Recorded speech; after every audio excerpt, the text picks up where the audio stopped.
hear me? Let's see.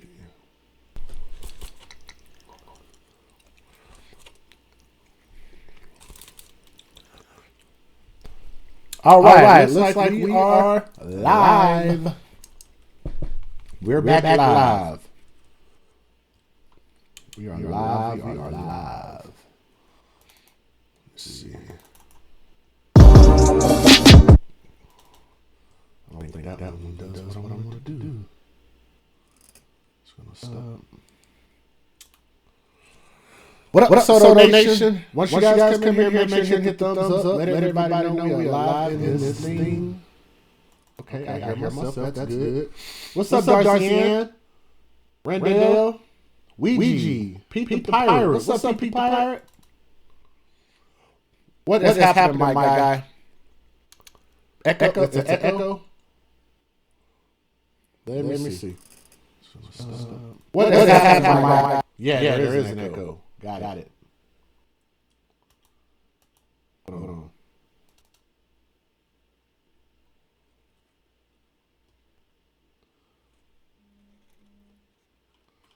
Let me see here. Why is there an echo?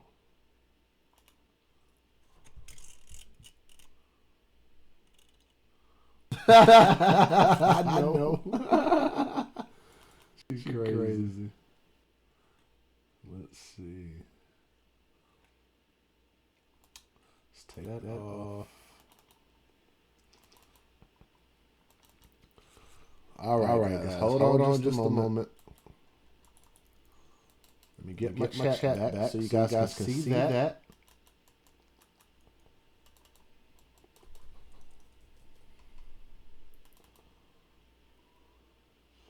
There we go. All right. Darcy Ann, Randall, Ouija, Pete the Pirate, Irby Font, E-Dog, Johnny Young, KD. This alert woke me. Well, what's up, Chris Thorns? Thank you very much, Mr. Chris Thorns, for hitting the like button. Lewis Frogman. Let me see if the show's still echoing. I hope it ain't. Echo. Yeah, why the hell is it doing that? It wasn't doing that before.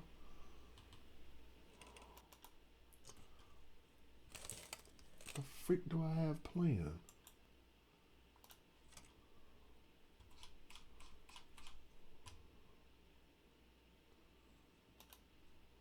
There and there. Why is it echoing? I don't know. Let me see. I don't know. Okay, mic check. Let me see. I don't know. Okay, mic check. Let me see.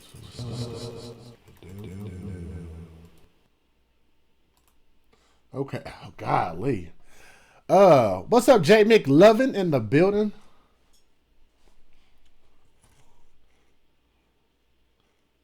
And thank you very much for the text message. I definitely appreciate that. It's like I get some of the echo to stop, but then the rest of it don't. But why? It wasn't doing that before. I can hear it.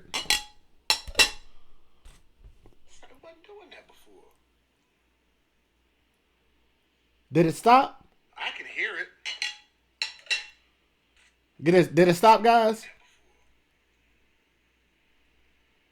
Did it stop? I can hear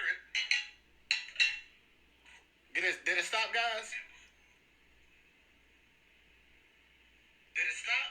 I can hear it. Okay, the show is replaying me, which is good. So I think I'm good now. Amazon Illuminati coming for you. Yes, they are. And I hope they deliver me some of that good old that what is that stuff? Some organic meat. I hope they deliver me some organic apples and potatoes. I sure will eat them organic things from the government, the CIA. What's up, Angry Black Man, the Inquisitor? I'm gonna give you guys some music. How about that? And if you guys want to hop on the chat, let me know, and I can add you, and not the chat, but the live show, and I can actually add you. So this is supposed to be a hangout for Tommy's after show. All right, let's get it.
Mic check, mic check.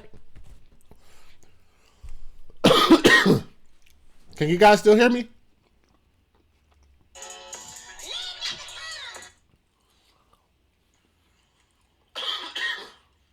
Can you guys still hear me?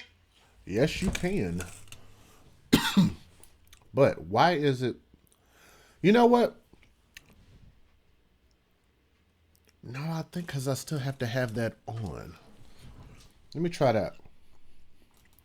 Mic check, mic check. Let's have to have that on. Let me try that. Mic check.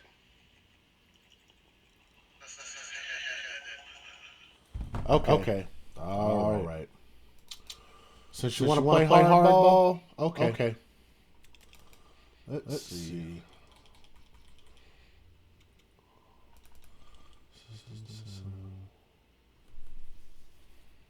Microphone. Okay.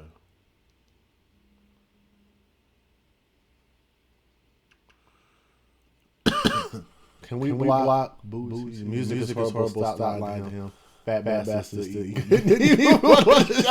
No, that's funny to me. That's a funny comment. Right. And they talk about me. I don't care about that. I am a fat bastard. It's up. Let me see. I know my girl loves it. I know that. That's okay.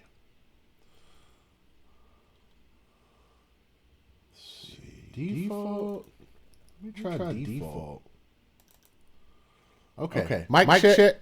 I know, Skull. I don't know what the hell. I gotta be doing something wrong. It was working perfectly fine before. What I'm supposed to make this a trippy show? Man. Damn it.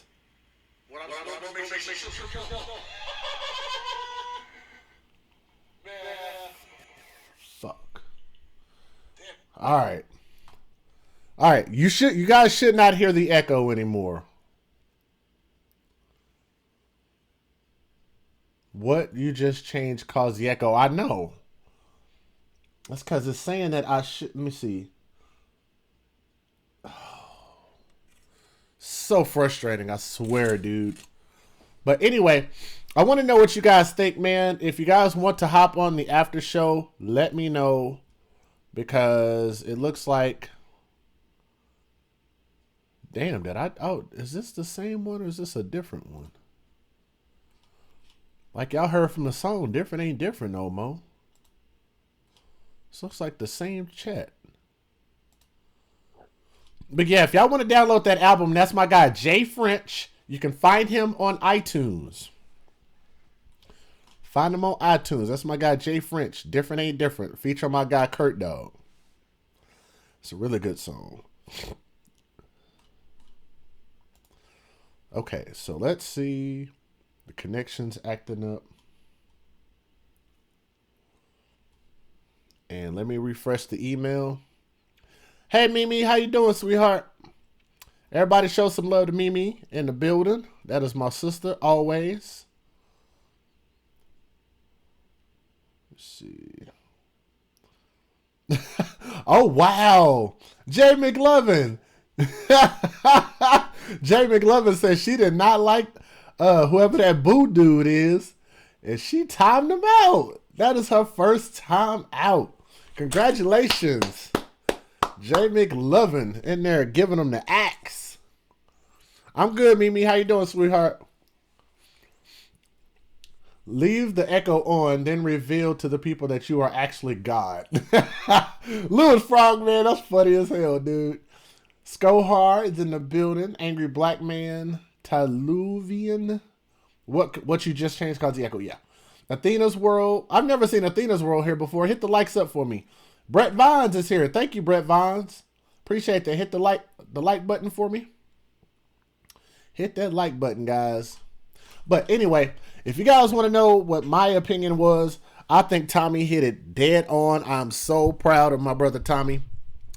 That was absolutely outstanding. And he kept revealing more and more information. Because I'm going to let you guys know. I was actually planning on doing that story, but I'm glad I found out that he had made plans to do the expose basically on Monique. Because if I would have did it, I was going to actually talk from the perspective of the dude. What is his damn name? He looks kind of gay. I can't think of his name. Let me see if I can find it. Well, who sent it to me? Let me see if I can find who sent me the story. Let me see. Y'all bear with me. Let me see if I can find this real quick. Because he exposed her in a message, and I couldn't actually use it because it wasn't the original. Let me see if I can find it. I don't have to go back that far. I haven't watched that many videos today. Let's see. Yeah, we're just kind of chilling right now, guys. What's up, Aslam? Soto Nation in the building. Tariq Nasheed, no, that's not who I'm talking about. And what's up, UFO Kamikaze, Makuba, Brett Vines, Shotgun Charlie? If you guys are familiar with Tariq Nasheed, do you know Tariq Nasheed actually wrote me a message one time and he called me crispy? Did y'all know that? I don't talk about it much because I don't think it's that significant. But yeah, Tariq is a damn idiot. He really is. Let's see. We're not going to give these people any light because we don't mess with them. John Murray, that's his name. John Murray, and he looks weird as hell. Like he looks like he's, you know what? He looks like he's got like a toupee on. Like it's like a curly afro kind of toupee. Like you can almost tell like where his hairline is perfectly symmetrical, but it's kind of rounded up here at the top. John Murray. I'm going to show y'all a picture of him. That's what I'm going to do. That's what we're going to do today.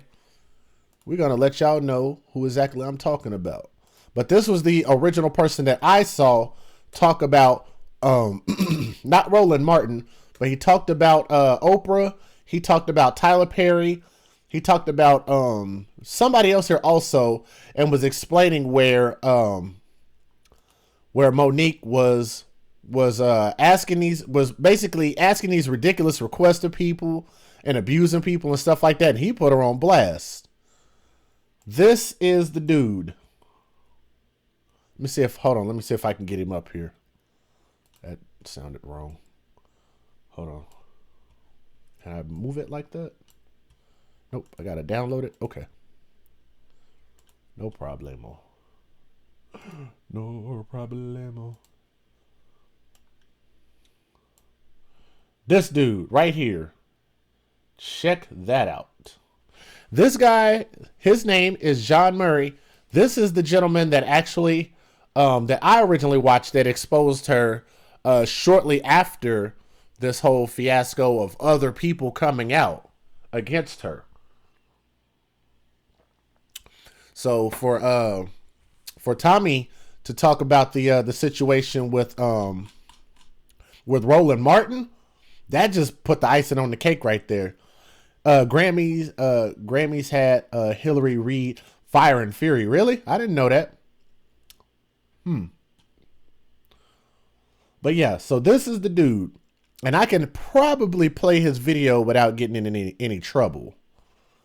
But yeah, if you guys want to hop on the after show panel, just say something in the chat, because I probably got most people's email address. I could just add you in here, and you guys could just hop on. You dig? Let's see. Don't need to play that. Don't need to play that. Story mode. No, we don't need to do that one either. Okay. I'm going to take you guys into the panel mode, and I'm going to bring the panel back up. So that way, if you guys want to hop on, then you can. So let me check real quick. Actually, let me put him back on the screen. This dude look fruity as hell.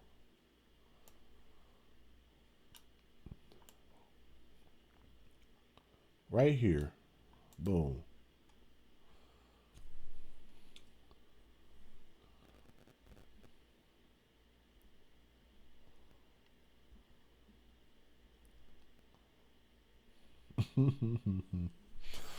Gotta love it, man. Fellas, make sure you get you a great woman. Get you an awesome woman. You make sure and take care of that woman, and that woman will take care of you. Shout out to my girl, man.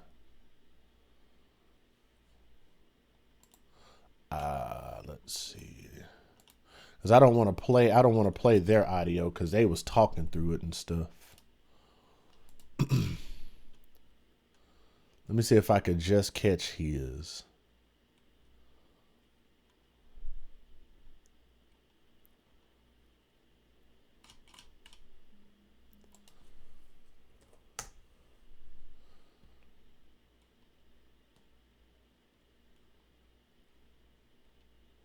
I don't want to get the source from somebody else. Let me Google it.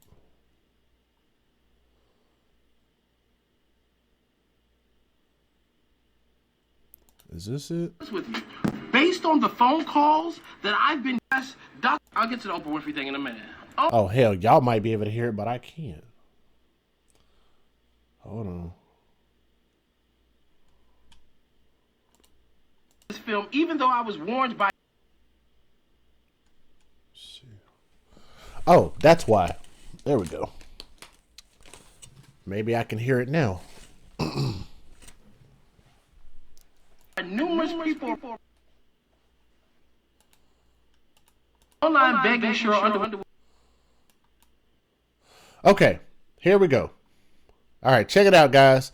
Like I said, if y'all want to hop on here, let me know, and I'll get you on here. But for now, let me know if you guys can hear this. Based on the phone calls that I've been getting since she picked the fight with me. Now, let me know if you guys can hear this. Based on the phone calls that okay, it's still. Why? Why? Why is it doing that?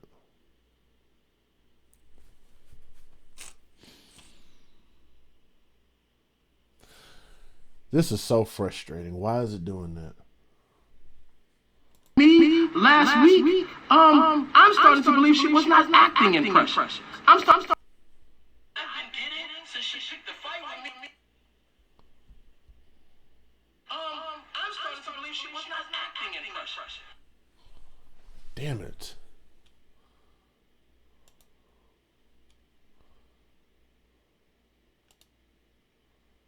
Okay, let's go back to the way I had it, like this.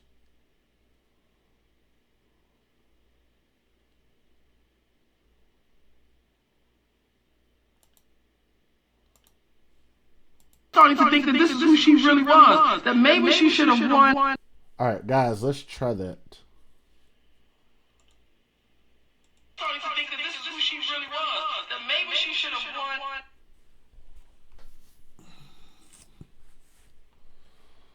Shit.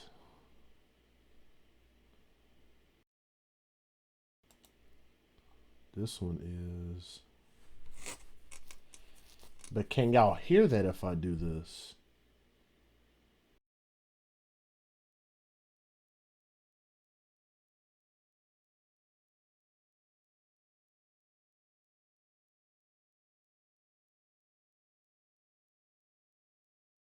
This woman has been awful to people. There is a list of people who would never work with Monique ever again. So let's discuss them. Lionsgate, they did pressure. Tyler Perry, she disrespected him. Oprah Winfrey. Oprah Winfrey, I'll get to the Oprah Winfrey thing in a minute. On Oprah's network. Lee Daniels, for all the obvious reasons. Fox. Will Packer. I'm going to tell you about the Will Packer situation. ABC. She was up for a job there recently. They didn't hire her because of her reputation. BET. The CEO there said working with Monique was one of the worst experiences of her career. CBS and The Talk. Now, she's online begging Cheryl Underwood to put her on The Talk, but she was disrespectful to Julie. So.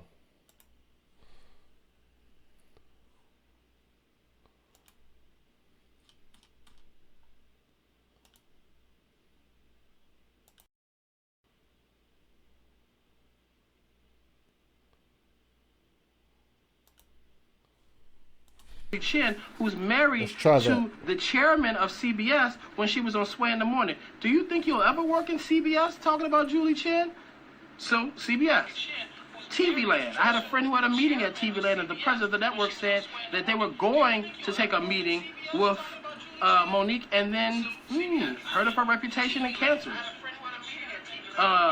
Netflix, and lastly, Universal. Okay, guys, looks like we're making Universal progress. Pictures is where she did Almost Christmas.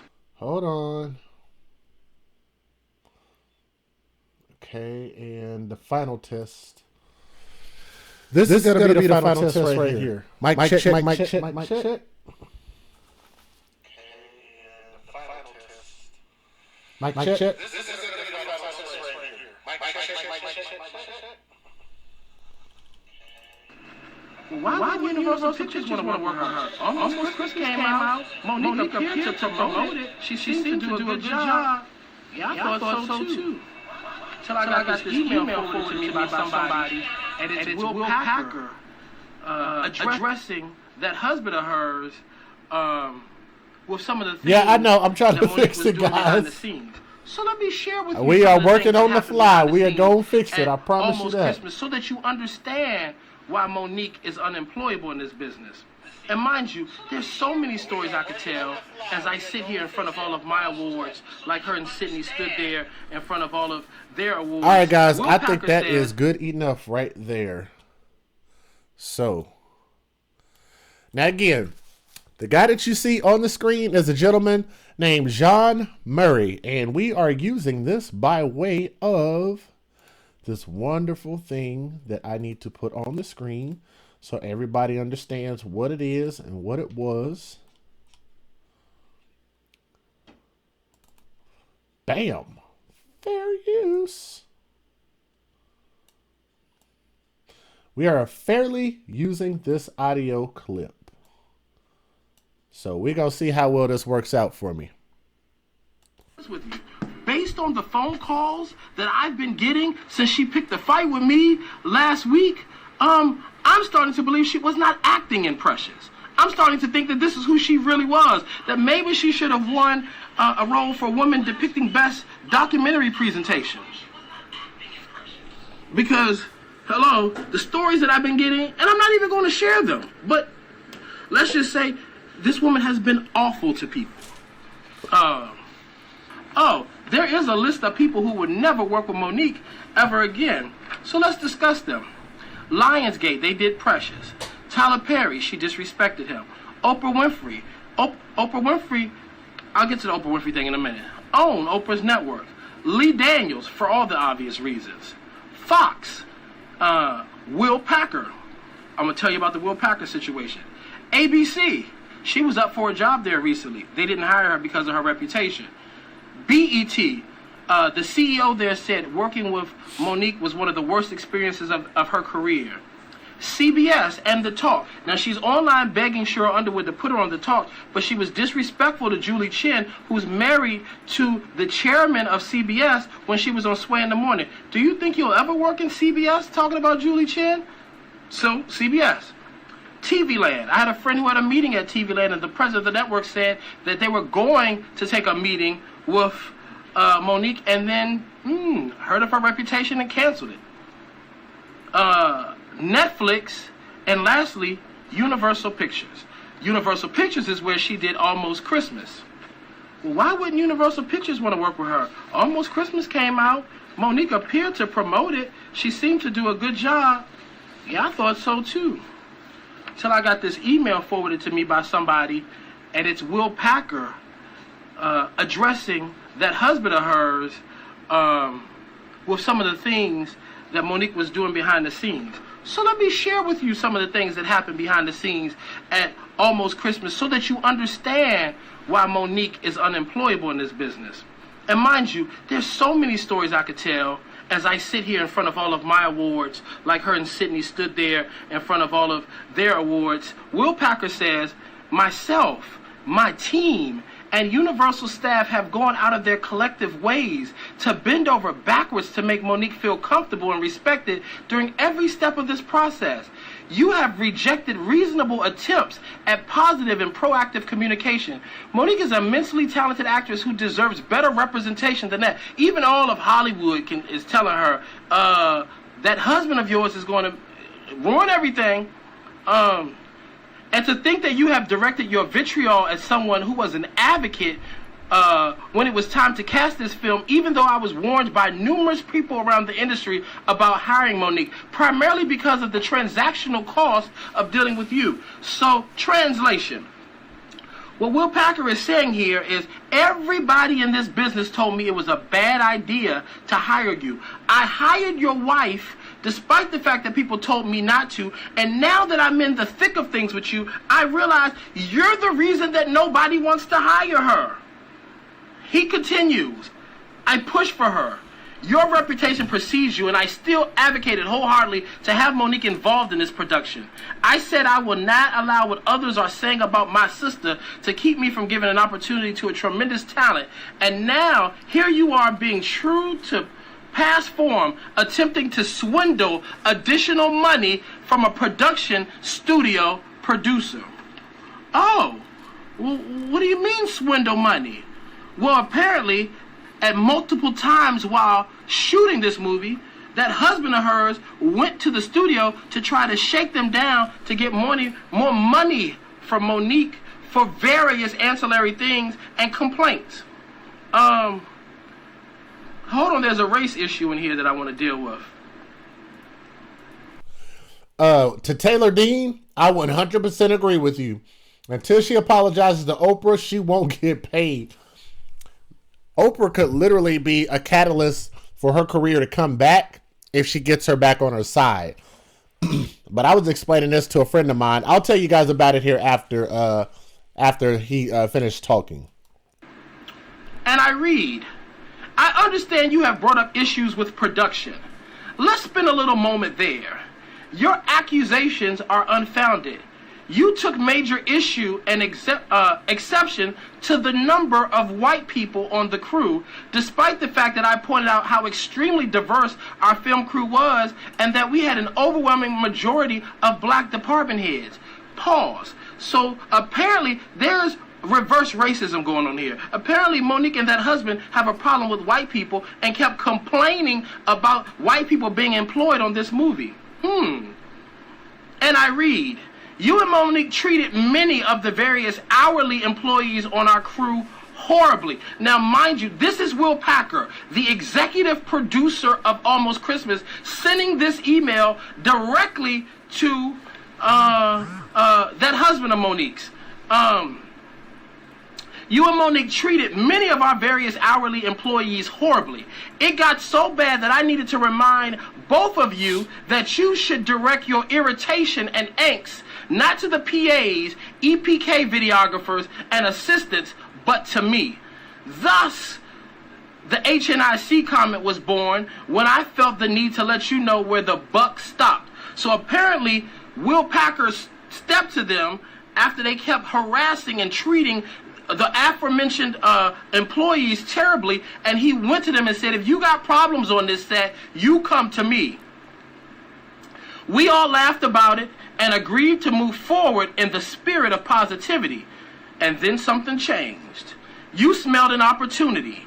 Your subsequent faux outrage around that phrase, even going so far to spell out N-word and forward it around in an attempt to make it seem more egregious, is disingenuous. Especially coming from one of the funniest and foulest-mouthed comedians of her generation, who has even referred to me as the N-word. But even still, once you expressed that you took issue with the phrasing, I apologized immediately. We should have moved on, but that would have not have helped your agenda of trying to get additional money any way you could. So because the executive producer said that I'm the HNIC on this movie, that husband of Monique's went to the studio, filed complaints about him, and asked for more money because of it. Sounds like Hollywood extortion to me. And how is the man married to a woman who is on her personal Periscope podcast saying she wished she could call me and the rest of these people MFers, mad about him using the HNIC acronym to describe himself? Like, really? Oh, let's go ahead and finish the letter off. Let me cut to the chase. You've been trying to renegotiate your deal since you made it. You tried any and everything to get additional money from production, and now you're doing the same with marketing. That's part of the reason that the Precious campaign fell apart. Your reputation precedes you, so I understand this is your modus operandi. You are trying to get rewarded for your bad behavior. Your client has been asked to do less than many of her castmates that are working their tails off to promote this movie, while still being given at your demands more than anybody else. We are ecstatic to have Monique be a part of the Almost Christmas campaign, and I hope she'll continue to do so in an effort to ensure the success of the movie without expectation of additional compensation.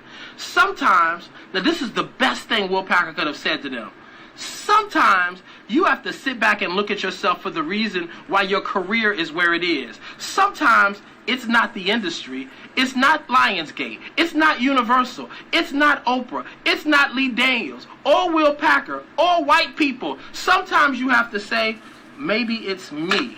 And that's the problem with Monique. And that's the problem with that husband of hers, because they sit and they do these videos and they talk to a group of disenfranchised people who feel that the man is trying to hold them down. And they say, oh, Monique is trying to help us. She's for the people. Power to the people.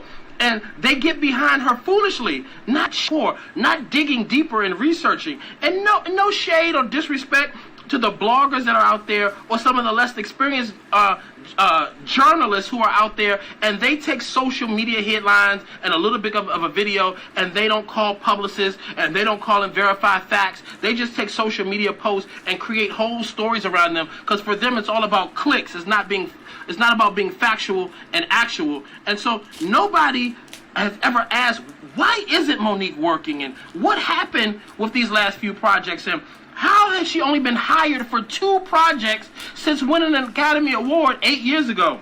They don't do it. So instead, Monique, because she's a masterful manipulator, she always finds a legitimate cause like Me Too and Time's Up, and she attaches herself to the cause, so it makes it hard for you to differentiate between addressing her and addressing the cause. So when Wanda Sykes, who was on the Tom Joyner Morning Show today, and she said, I'm not advocating for a boycott of Netflix. There's too many jobs over there, and I will probably work with them again. Actually, let me correct you, Chaz. But she wants more money, hashtag white people money. I want to correct you on that. But let me ask you, what is it really? And let me just say that that's actually wrong. She didn't want white people money. What money did she want, actually? I think I kind of know what you were saying, but I just want to make sure I think I know what you're saying. But what do you think is the correct answer to that? Did she want white people money? Or did she want black men money?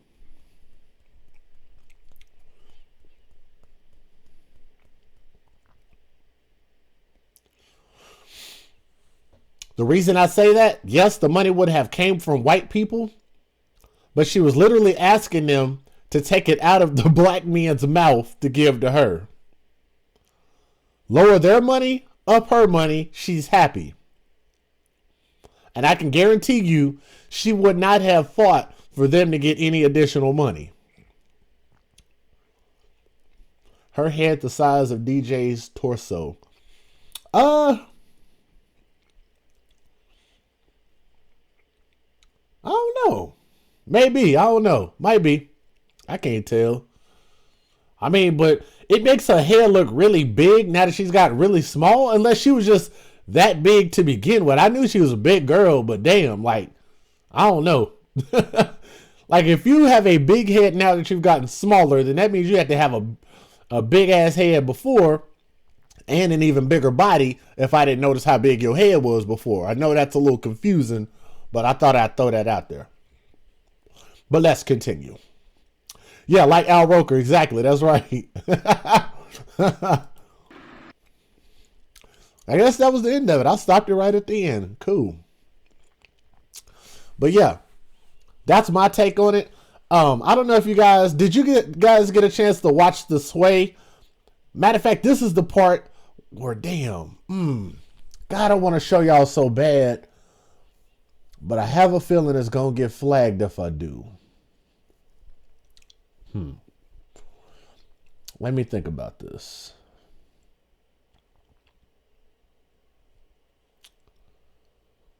I think there's a way I can do it. Let me see. Because one thing that we have not talked about, even though Tommy covered the majority of it, we talked about it briefly.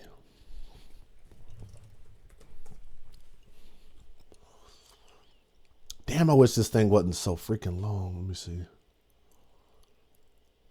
It looks like somebody already cut it, but let me make sure. Yeah, it was definitely that one. Sway shit. See, I could. For the unedited, these are the parts I feel like are most profound. Let me know what y'all think. Okay. Let me see how much they cut it, though.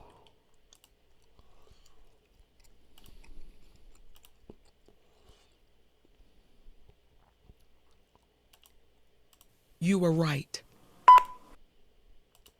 Here's what's also.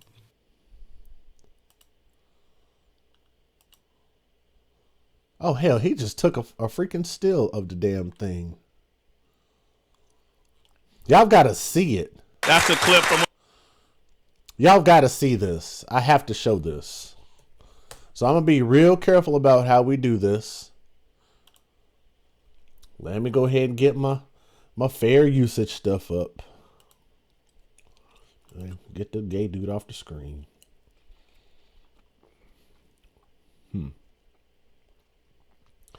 Let me get this off the screen. Let's go. All right. Let's go into what I call story mode. You guys ready for story mode? Apparently she thinks she is, Packer Girl. She says she's the most decorated. Like she's a fucking Christmas tree or something.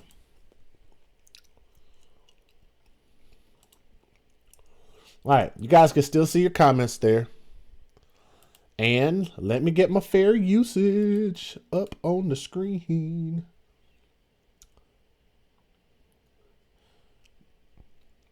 Because I don't know if my guy Sway has love for me or not. But guess what? We might just find out.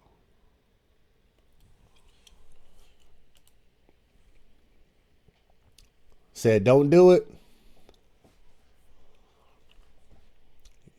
Story mode. He said, yay. I'm gonna call this story mode. This is my version of story mode. So I have the monetization turned off on this particular stream. Let me see how many people are watching us right now. Oh, wow. We got almost 100 people watching. Yeah, we about to show this, bro. Let me see. Yeah, we have almost 100 people watching. Yeah. You guys have done well. Did you guys hit the thumbs up? I didn't look. Let me make sure. How many of you guys have hit the thumbs up? Yeah. You guys have done well. We have 51 thumbs up. 90 people watching. It fluctuates. So, you guys do me a favor. Hit the thumbs up for me. Breon. Tim. You shouldn't chew gum on the mic. It's annoying. Well, Tim. I'm not going to change it for right now, sir. To just be honest with you. It's a late night show. It's 2 a.m. over here in Central Time. I'm not exactly being 100% professional right now. This is kind of my, what do you call it? My informal time. It's okay. So if the people that donate to me aren't complaining, then it's okay. So anybody that donates to me, if you have a problem with what I'm doing, let me know. For the people that don't donate, we're not going to worry about it. Thank you very much, Pete the Pirate. He said he doesn't care. Is it Bubble Yum? No, actually it is Orbits. I'm trying to keep my teeth nice and white. Ching! Orbits. Trying to get some fresh breath up in this thing. Pop that gum. Nah. My grandmother used to hate that stuff. Definitely not going to do that. I still hear her voice right now. Stop popping that chewing gum. Shout out to my mama's mama. Yeah, I'm definitely not going to piss her off. I'd be pissed her off in her grave. So yeah, we're not going to do that. Exactly. I don't really care for the jokes. Keep chewing your gum. I didn't notice till he said it. See, that's what I'm saying, Tim. Maybe you just got some sensitive ears, my brother. I don't know. Let me see. Mimi said hit that like button. My grandma hates cell phones. Really?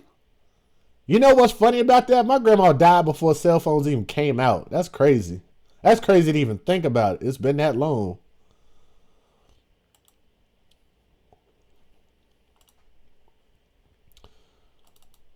Let me see. Let me not play that video. Y'all not ready for that one. Y'all ain't ready for that shit. All right, you guys, bear with me just a moment. Play audio without... No, you have... No, Mimi. You have to see the video. You have to see the video. Because what I want y'all to see is I want y'all to see how she treated the host of the show.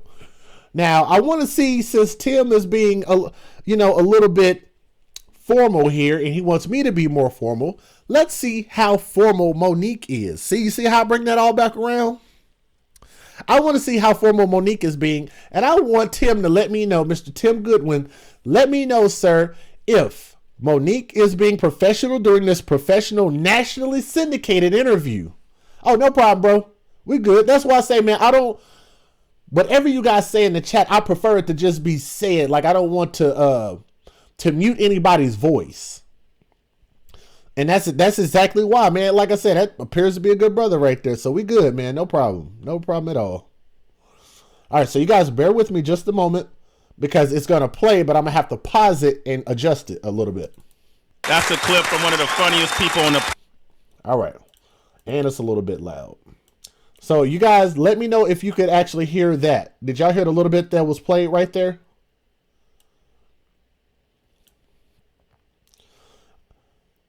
Okay, Darcy Ann says she saw it. They are white. Who's white? Let me see. Thanks for your honesty. Who you talking about, Tim? Are you talking about on the Sway show? Let's see. Keep aspect ratio. No, we don't need to keep the aspect ratio. Oh, damn it. Where'd my video go? There it is.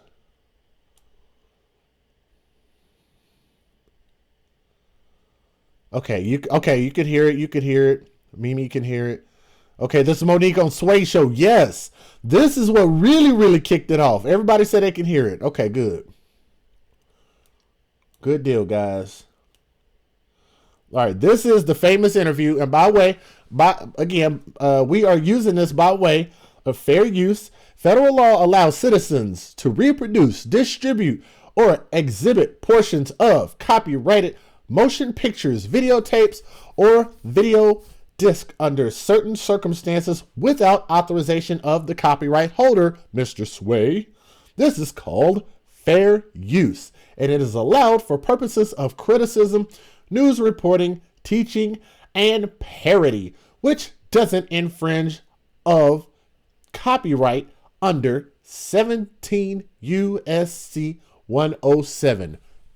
Fair use. Here we go, guys.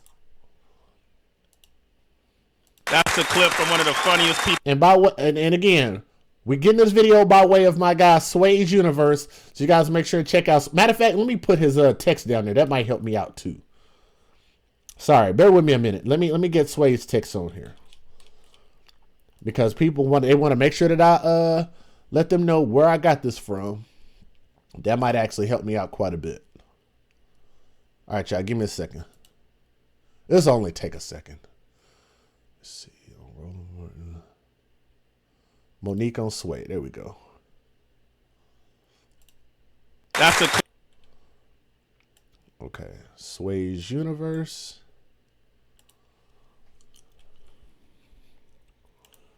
Add text. Boom. Shrink text.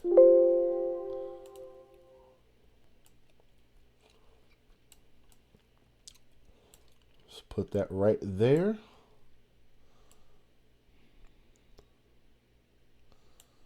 Actually, let me put the rest of this on in there too. I'm gonna see how much of this I could squeeze in there. Takes a lot of squeezing with Monique. She's a big girl. Got to squeeze a lot of this in here.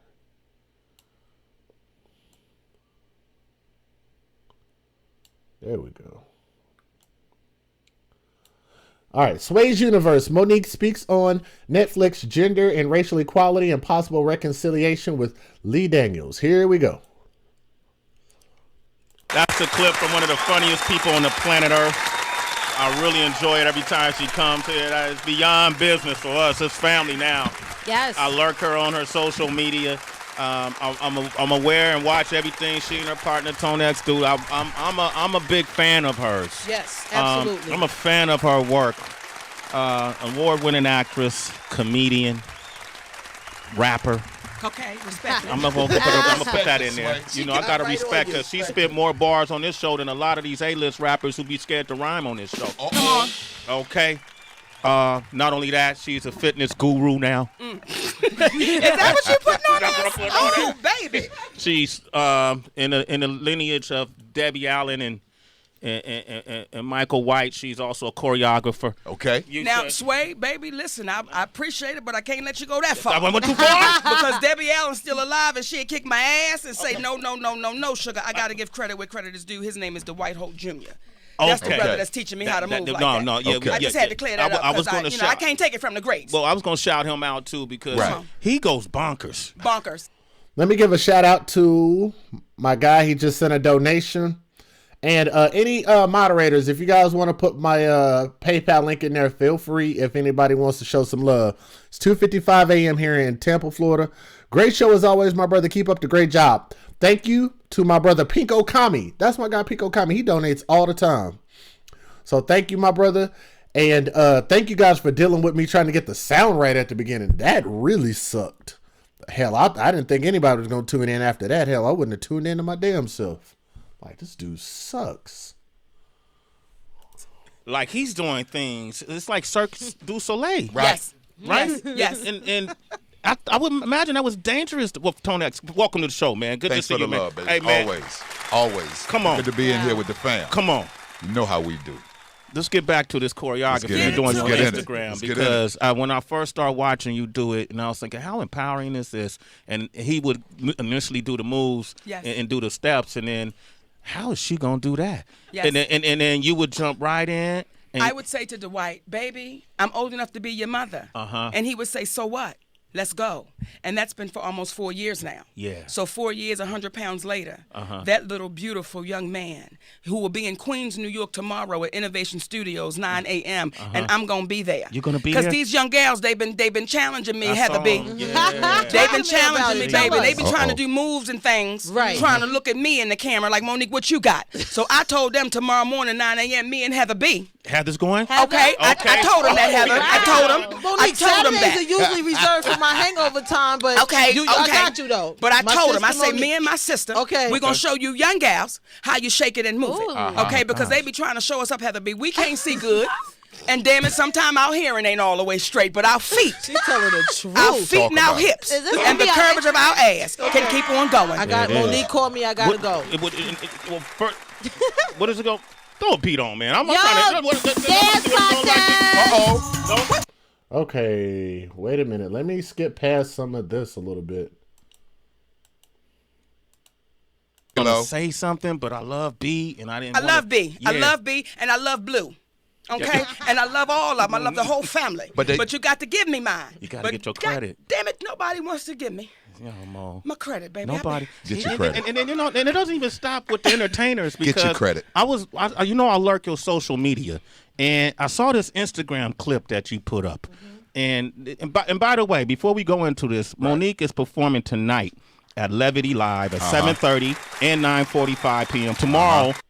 Levity Live. Let me see if I can find that. I don't know if you guys know what I'm doing.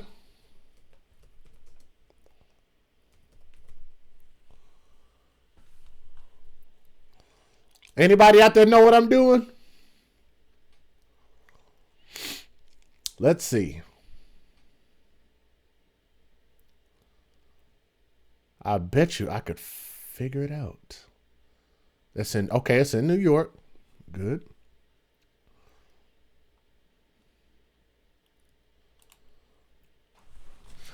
see if we can find out about this here venue.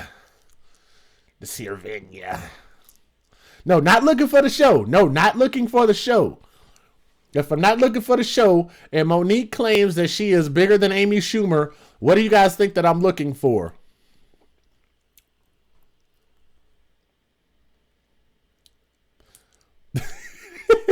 No, Rocco, no. No.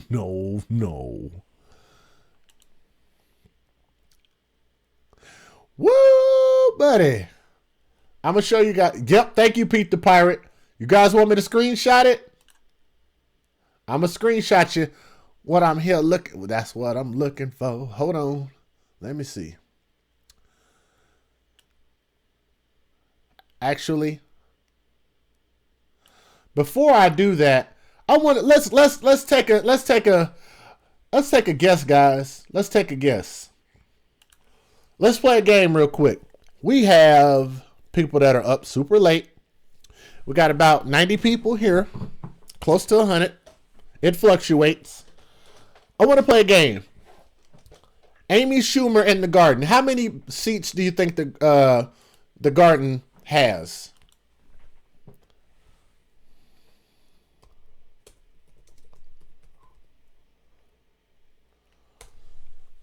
As far as seating capacity.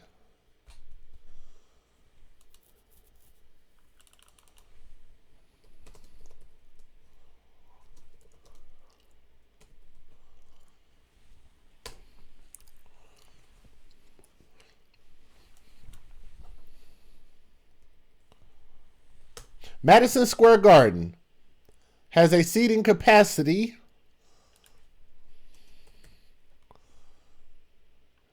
of, woo! Matter of fact, let's see who's going to win the prize. Now, Cortez, thank you for being an asshole, sir. I appreciate that. Pete the Pirate is the closest one. Shotgun Charlie, you lose by default, sir. That's not nearly enough. We're not talking about Monique numbers. What's up, Senator? Damn, Jason Gunn. I didn't say Google search it. God damn. We're supposed to play a game, sir. Jason Gunn, you know what? He just gave you guys the answer. Jason Gunn doesn't play by the rules. You know why? Because Jason Gunn is the man with the guns. Jason Guns. So, yes. 20,789 to be exact. Okay. Cortez said 1,000,000. -1. Why would it be 999,000 though? That's crazy. So, okay. To give you guys an idea about the difference between Monique, and this might actually turn out to be a damn good show. I had nobody email me about getting on the panel, but I can do this shit by myself though. Amy Schumer sold 20,789 tickets at least twice.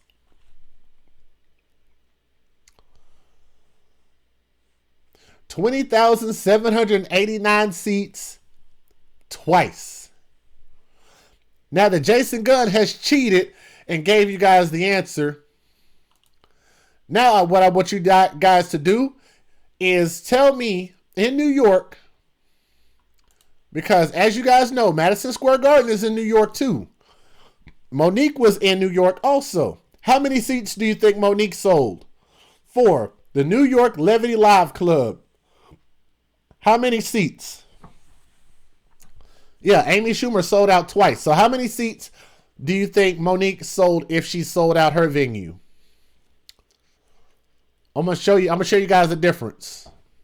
Ouija, no. It's a little bit of a lowball offer, sir. Tim, Ouija Zozo is too high. Too low. Tim is too high. Pete the Pirate, much better guess, but no.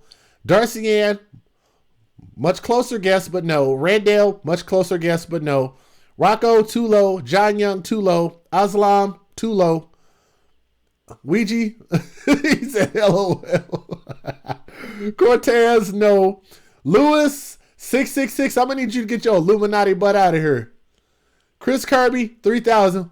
Too many. Way too many. Way too many. Chaz, way too many. Cortez, way too many.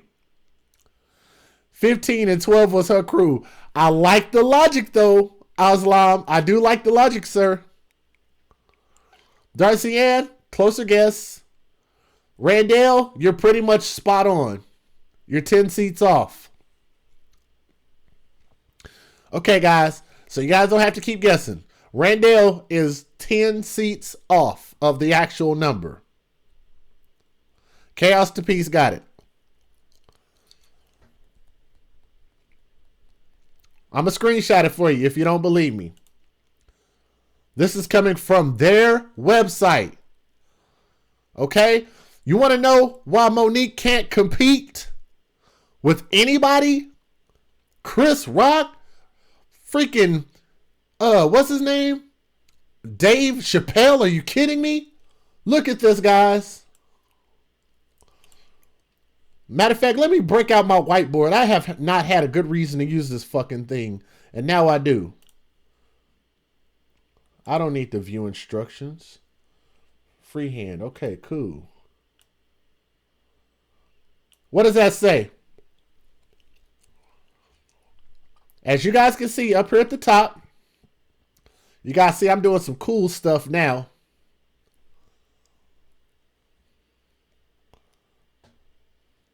Ticket cost. It varies for each show, each performer. But what I could do for you is I could actually look up her actual show that she had.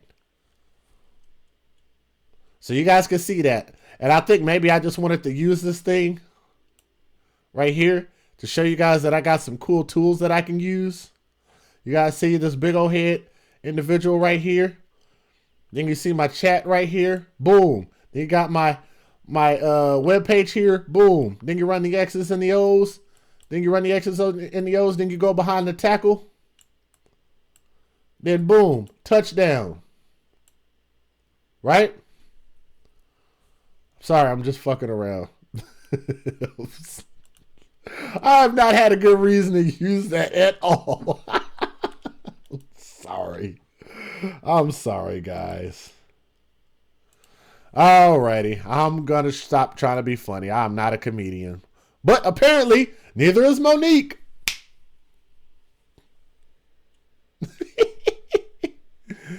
Ooh-wee. All right, let's see. Monique. And Monique, I'm sorry, sweetheart, but you've earned this burning tonight, sweetheart. If you ever watch this, you've earned this because you opened your mouth, sweetheart. Or I'm gonna call her, baby. You've earned this. You've earned this, child. I'm gonna talk like her. You've earned this. Can I even go back to Monique's show? Let me see. Tickets. I bet you I can still find the ticket history as the show has already passed. Because I know Ticket Storm used to have.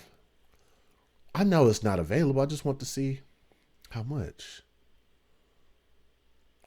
Oh my God. 2 item minimum purchase required per person. Guys, did y'all know this? Monique has a 2-person requirement. If you buy a ticket from her, you have to buy 2 tickets. Don't believe me? Screen capture in this bitch. This way you guys know I ain't lying. Let me bring this up for you. Give me my whiteboard.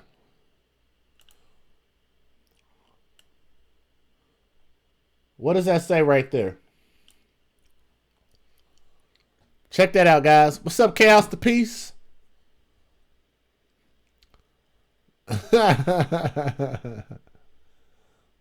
I'm going to sell out a show so everybody can come watch me play the Ouija board. That would be awesome. I bet you that'd be better than Monique's comedy show. Bam!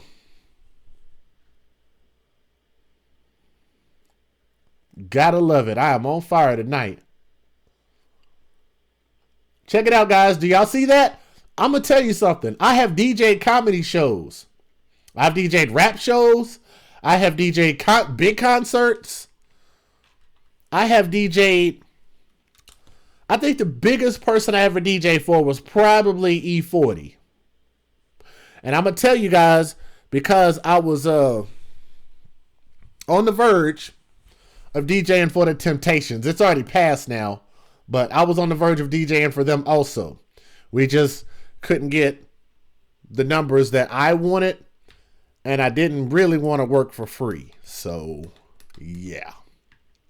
I got to get close to what I feel like my time and my energy and my contribution is worth. That's part of negotiation. So what did they do? They walked away from me. What did I do? I walked away from them, and we both went our separate ways. But you don't see me on here blasting out the people from that brought the Temptations down to Texas, and you don't hear me saying we need to boycott them or anything like that. Oh, what's up? Brother Tommy is in the building. You guys give Tommy some love. And Tommy, honestly, bro, I thought this was going to be like a group show and people didn't want to hop on this panel. So I said, fuck it. I guess I could just talk for a little bit. And I had totally forgot that I did have some extra stuff I can add. But check it out, though. Yeah, they couldn't find the live Temptations. Yeah, man. But nonetheless, you didn't hear me go bash the people about, them not wanting to pay me what I felt like I was worth to DJ for the Temptations. I am an old school DJ. I know old school music. 70s, 80s, 90s, I'm killing it. I am the most decorated DJ out of Oklahoma. Do you guys hear me? I am the most decorated DJ out of Oklahoma. And they didn't want to pay me what I wanted to get paid to DJ for the Temptations.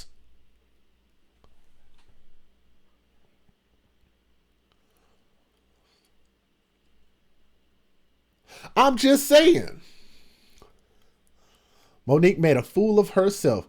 Man, brother, did she ever. Because I'm going to tell you something. I don't know if you saw it, Tommy. I pulled up the Madison Square Garden, which I'm sure that you know this. Madison Square Garden, as Jason Gunn told us, holds 20,789 people. Yes, I'm the only DJ out of Oklahoma. I'm the most decorated DJ out of Oklahoma. Ask everybody. You can check my resume.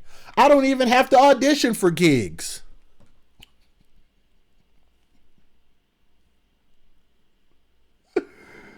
Woo! Tommy is the most decorated black woman basher alive. I mean, my goodness.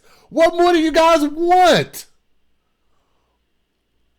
What more do you guys want? Madison Square Garden, as you can see, I still have it up on the screen here. Oh, I circled it wrong, but that's okay. Uh-oh. Went too far. Go back. Let's see. Clear my whiteboard. Boom. I got to do it over here. My bad. 20,789. I'm going to go ahead and give you guys the answer. Just remove that and remove this. The answer to Monique's show, not only is she requiring you to pay for 2 tickets at a time, but the actual answer of how many people are able to fit in this venue. Let me see. Levity Live. Oh, wait a minute. No, I looked it up back here. Seating capacity. 350. Cypress was like, I'm the most decorated tree alive. Frosty was like, I'm the most decorated snowman. Hey, that's going to be the new joke right there. That's the new running joke. So when people ask me to DJ, I am the most decorated DJ of all time. The most decorated DJ. All right? So when I go to a venue and they want me to audition for them, I'm like, fuck that. DJ, audition for what? Cake was like, I'm the most decorated pastry alive. Tommy, you're killing me right now. But check it out, guys. Oh my God. Like, do we have to do this? I'm going to crack out the calculator. 20,789 minus 350. Amy Schumer sold 20,439 more tickets than Monique did. Comedy shows, let's say $25 a seat, right? Most comedy shows that I've been to with her, she normally does comedy shows in comedy clubs. So let's just say on the high side, $25 a ticket to see Monique.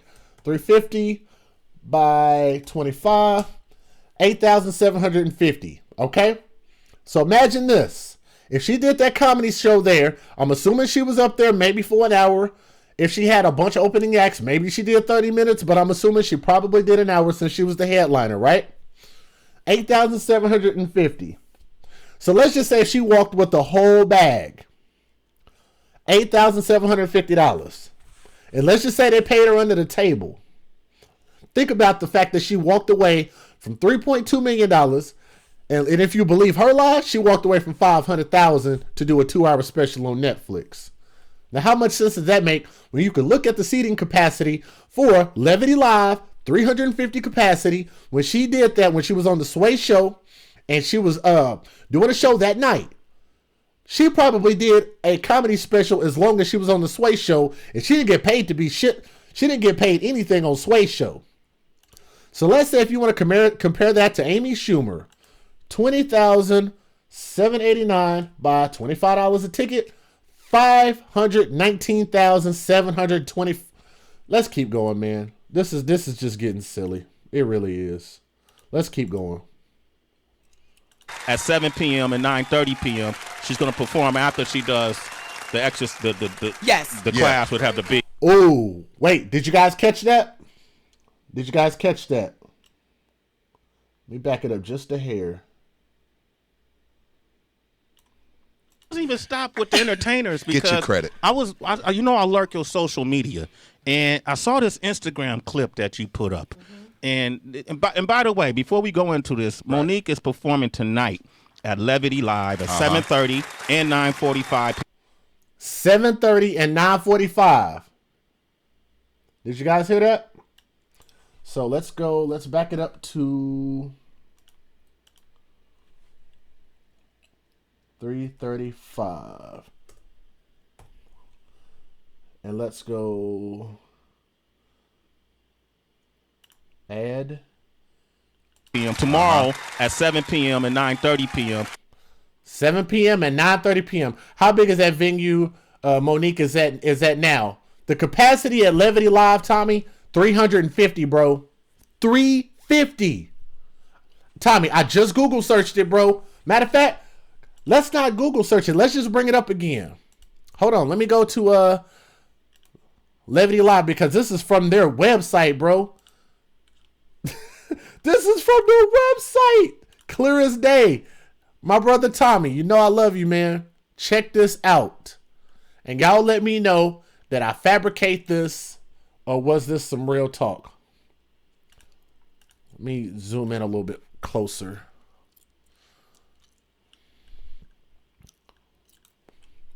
So that way you guys can see this. I'm going to have to zoom in real big.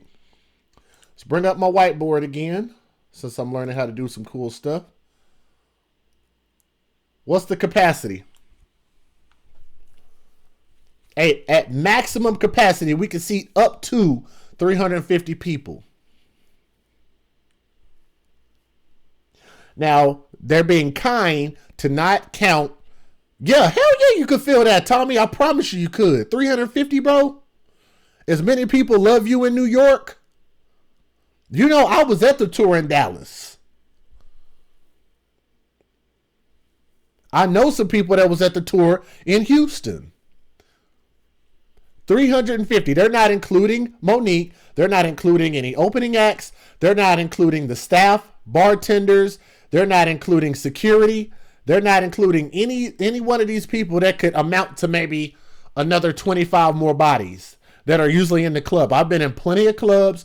Generally, you're going to have a lot of extra people that are there because of the event, which doesn't count the tickets that you've sold. So when they say up to $350, if the fire marshal comes into your club and he decides to shut you down because maybe he just don't like you or whatever the case is, they're going to count how many people are there all together. Yeah, $350 at $35 a pop. But bro, if they're selling tickets at $35 a pop, a lot of people are going to say that's high. And they got to buy two. That'd be $70. Monique has a requirement that you have to buy two tickets. That's at $35 a pop. That's why I said 25, Jason. I doubt if they were selling them for 35, but I couldn't find it because the event is already over. She's going to perform after she does the extra. Yes. The class would have to be. Hopefully. Okay. See if I can find it. Hopefully. Y'all don't even know the message I'm going to get on my DM from Heather B when I leave here this morning, baby. I'm accepted, though. I'm accepted. You're going to accept it. So, one of the times you were here, I won't say last time, whenever there's something that goes on, I always invite you up. Exactly. Kind of explain it because the public always gets you misconstrued. Yes. And before it was some other dealings that you had with another company. That's last year, so I don't like to go back. But it's actually all tied in, but we'll make it make It's sense. all tied in? Yes. Okay. Well, when Empire, you were going through the grievances with Empire and not Empire. I'm not Empire, but Lee Daniels. Yes. I'm sorry. Lee Daniels. And you brought up some emails here and proved to us the communication that you guys were having at that point. So people didn't think you were just going off the deep end. Yes. You wanted to show folks, this is what was going on in my life. Yes. And I brought it up here to show you guys. Now there's something with Netflix. Yes. And we saw you post this on your social media. Hey, my loves. I am asking that you stand with me and boycott Netflix for gender bias and color bias. I was offered a $500,000 deal last week to do a comedy special. However, Amy Schumer was offered $11 million, Chris Rock and Dave Chappelle $20 million. Okay, I was wrong. Jason Gunn, you were closer to being right than I was. Her tickets are $40 a pop. $40 a pop, and what makes this even crazier, we can actually look this up. Her next show is at the San Jose Improv in San Jose, California. I'm going to give you guys the screenshot so you guys can see this with me. Check it out.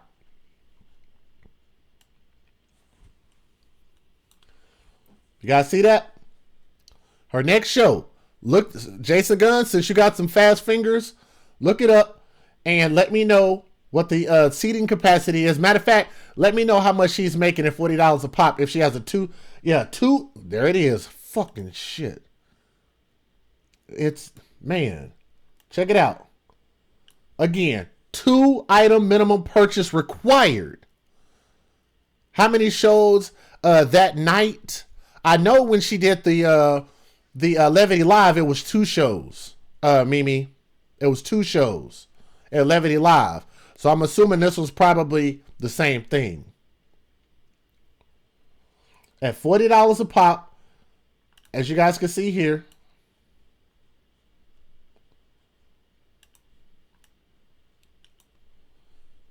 That's $80 each person. Not each person, but each person that buys tickets has to buy a minimum of 2.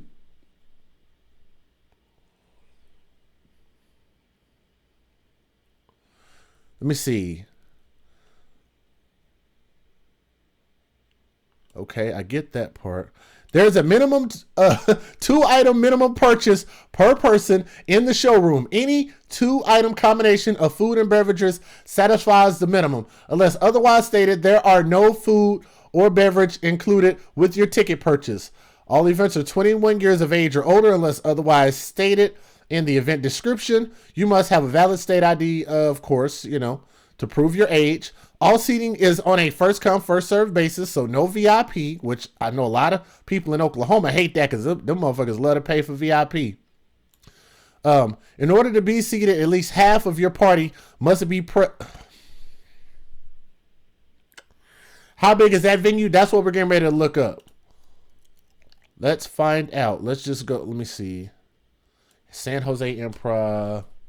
Oh, wow. Awesome. You gotta love it. Gotta love it. Matter of fact, I'm not going to even tell you guys. I'm going to just show you. Tommy, you ain't going to believe us, bro. Why did she even compare herself to Amy Schumer? Why did she continue to embarrass herself like this? And all of this is coming from the same website.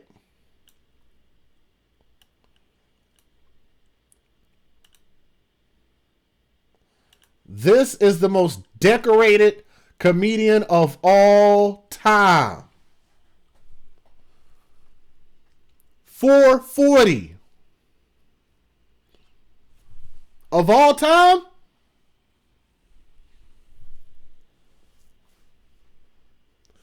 The most decorated comedian of all time. It only costs you $80 to see the most decorated comedian of all time. Now that number is actually right as far as Rocco, as far as what they would accumulate, but that's not necessarily what they're because the promoters have to recoup their money. Okay, so one thing I know about the clubs, Umar Johnson gets more than.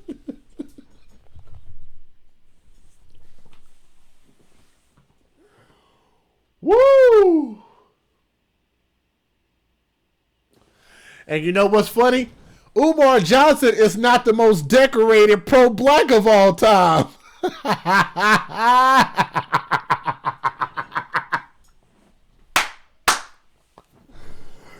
Umar Johnson is not even the most decorated pro-black of all time, and he gets more than 440 people to show up to his stuff.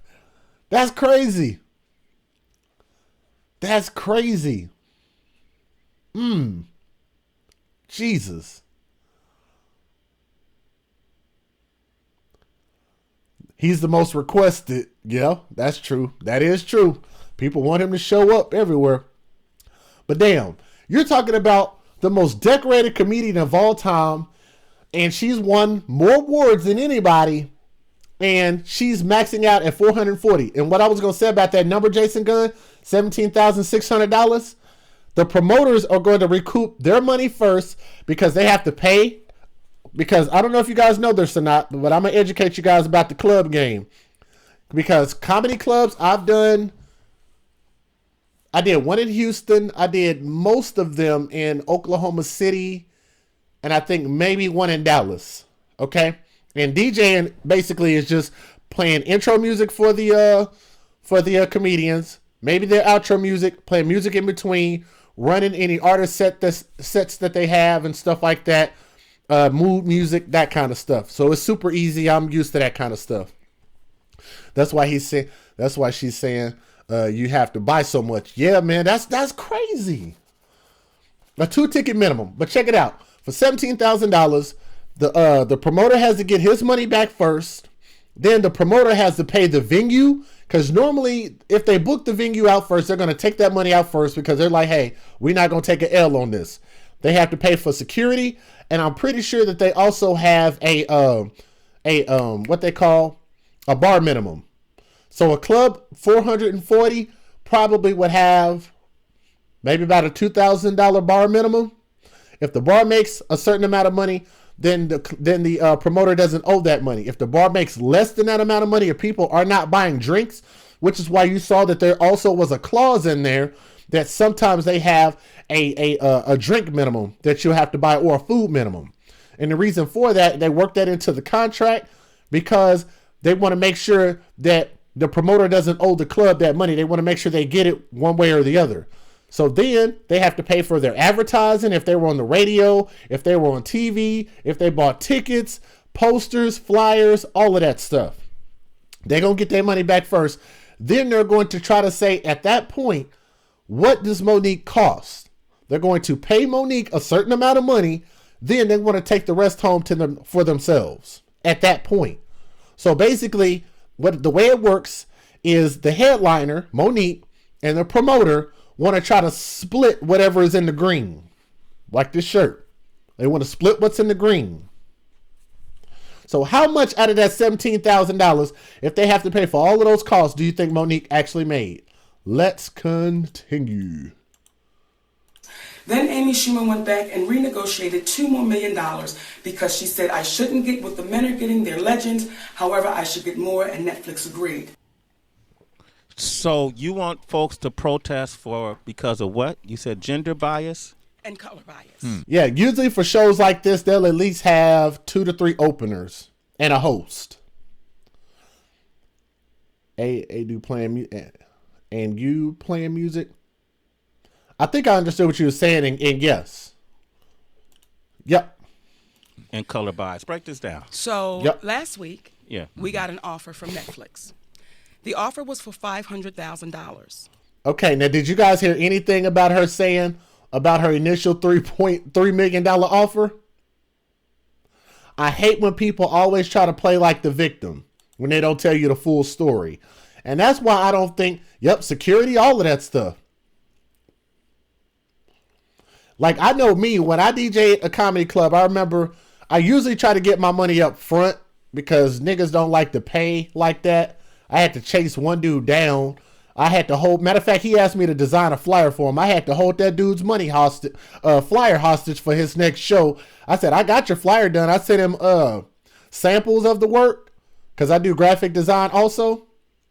And I told him, unless I get my money from that comedy show, I'm not sending you the flyer. And he needed that flyer because he needed to promote. So I said, well, you need to get down there and send me my money. And eventually he did. But the comedy game is just like the DJ game. It's crazy. But, let's keep going. So when my husband, who was my manager, Sydney, he had sent, let me go all the way back. Okay. Before we even get to the deal. The first insult was Netflix had to send someone out to see my performance. Okay, did y'all hear that? She said Netflix had to send someone out to see her performance. Is that true or is that not true? If she wants to go all the way back to the beginning. As you guys heard Tommy talk about, as you guys heard the gay dude that I had on the screen earlier, what's that dude's name? John Murray. As y'all heard him talk about, she skipped over that part. So she didn't talk about the fact that she approached them to come to her show initially. She reached out to Netflix, but as you guys can see, she missed that part. She didn't say nothing about that. Okay. So that's really an audition. They sent 2 of their representatives out. Let me get this out there. Thank you, Sugar. They sent 2 of their representatives out to... Which is not true, because what it was she asked them to come out and they came. Then they said, okay, we want you to audition. So they were supposed to send 2 more people out after that, and that was supposed to be her audition. Well, that never ended up happening because they said in order to get this $3 million, we want to see you audition. If we like the audition, then we'll pay you the $3 million. She ended up not doing that because she felt like she didn't have to. So she skipped that. See if they liked my show. Okay. One representative's name was Caitlin. And her response back when she saw the show, thank you all so much for your help. She put on a great show. And that's on the email right here. Yes, from Netflix. That's the Netflix email. That's from their representative from Netflix. Okay. Now, they also sent out another representative. His name was Benjamin. Okay. Benjamin then sent us back an email that said, amazing show. Thank you for inviting me. Can we please have 2 more tickets for the show tomorrow? Okay. So when we then wait for the deal and we get the deal is for $500,000. Wow. Y'all heard us say that twice. Is that true? Is that how it went down? Nope. Not at all. But she's sitting there telling these people that. But see, the cold part is, at the end of the day, whether it's real or whether it's not, she's the one basically dictating her own future. But the way she's saying it is she's saying that these people just magically just showed up to her show, asked for more tickets, she gave them more tickets, and then they offered her a deal, and then she said, that deal is too low, $500,000. So at what point does this $3 million come in? You see how it doesn't make any sense? Let's keep going. Wow. My husband, Sidney, who is also my manager, he asked Robbie Prawl, who is the vice president at Netflix of comedy. He said, can you please explain how come Monique has this deal and Amy Schumer gets this deal and Dave Chappelle and Chris Rock. Yeah. And they're rightfully so. Yeah. I don't know how many of you guys have ever negotiated a contract, but you guys let me know in the chat. How many of you guys have ever negotiated a contract by saying, well, look what by talking about what everybody else gets paid. Well, this person is getting paid this one, this person gets paid that. Do you not, as far as business negotiations, tell a person, this is what I bring to the table, this is what I feel like my work is worth. Do you want to pay me this? If not, let me know where we can find each other in the middle at. Let's find some middle ground. That's how you negotiate. This woman is old enough to be my mama. And she don't know that? And she's been in the business for how long? I haven't been doing this professional DJ thing for that long.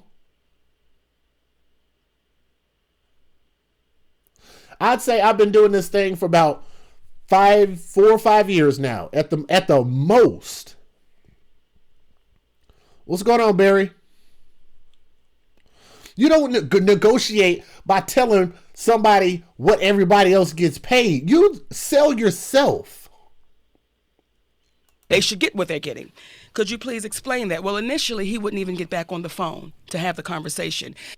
That's the way business works. You want to tell me about everybody else's money when I'm asking you about what you want to get paid, and you want to talk about everybody else? We're like, bye, bitch.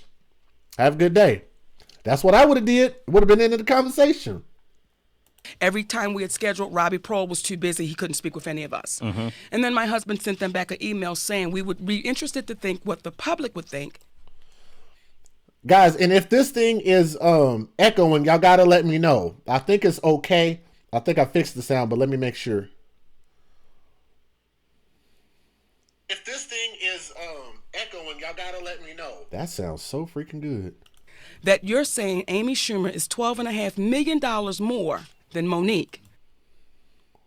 Y'all got to let me know. That sounds so freaking good. That you're saying Amy Schumer is $12.5. Oh my, that sounds hella good. Yeah, thank you, Jason Gunn. That sounds real good, guys. I think we might have some real good sound here. Let's keep going. And Chris Rock and Dave Chappelle is $19.5 million more than Monique. We just like an explanation. Mm-hmm. So at that point, then Robbie Prohl, his schedule got free because we were saying this looks like racial and gender discrimination. Mm. Racial and gender discrimination. Okay. It's just like Tommy said before. It's just like you guys have already heard John Murray and everybody else talk about before. How is it racial discrimination when two black people got what they wanted out of the deal and they got more than a white person did? How is it gender discrimination when they gave a white woman, a deal that she was happy with? And matter of fact, she didn't even initially like her deal. Amy Schumer went back and renegotiated and got an extra $2 million. And I'm pretty sure she wasn't an asshole about how they went about renegotiating by trying to talk about what everybody else makes. She just said, hey, this is my resume. Can we talk about maybe increasing my money based on my resume? Let's talk about me. But Monique talks about everybody else except herself. Let's go. So then he got free, and they got on the line with their attorneys, and they were speaking with my husband, Sidney, and our attorney, Ricky Anderson, and they were speaking in reference to trying to explain how they came up with these numbers. So my husband says to Robbie Prohl at Netflix, can you please explain how come these numbers are so different? And Robbie Prohl said, well, we do our deals based on anticipation. Mm-hmm. And we anticipate that Monique is worth $500,000. That's a lie. They offered her $3 million initially.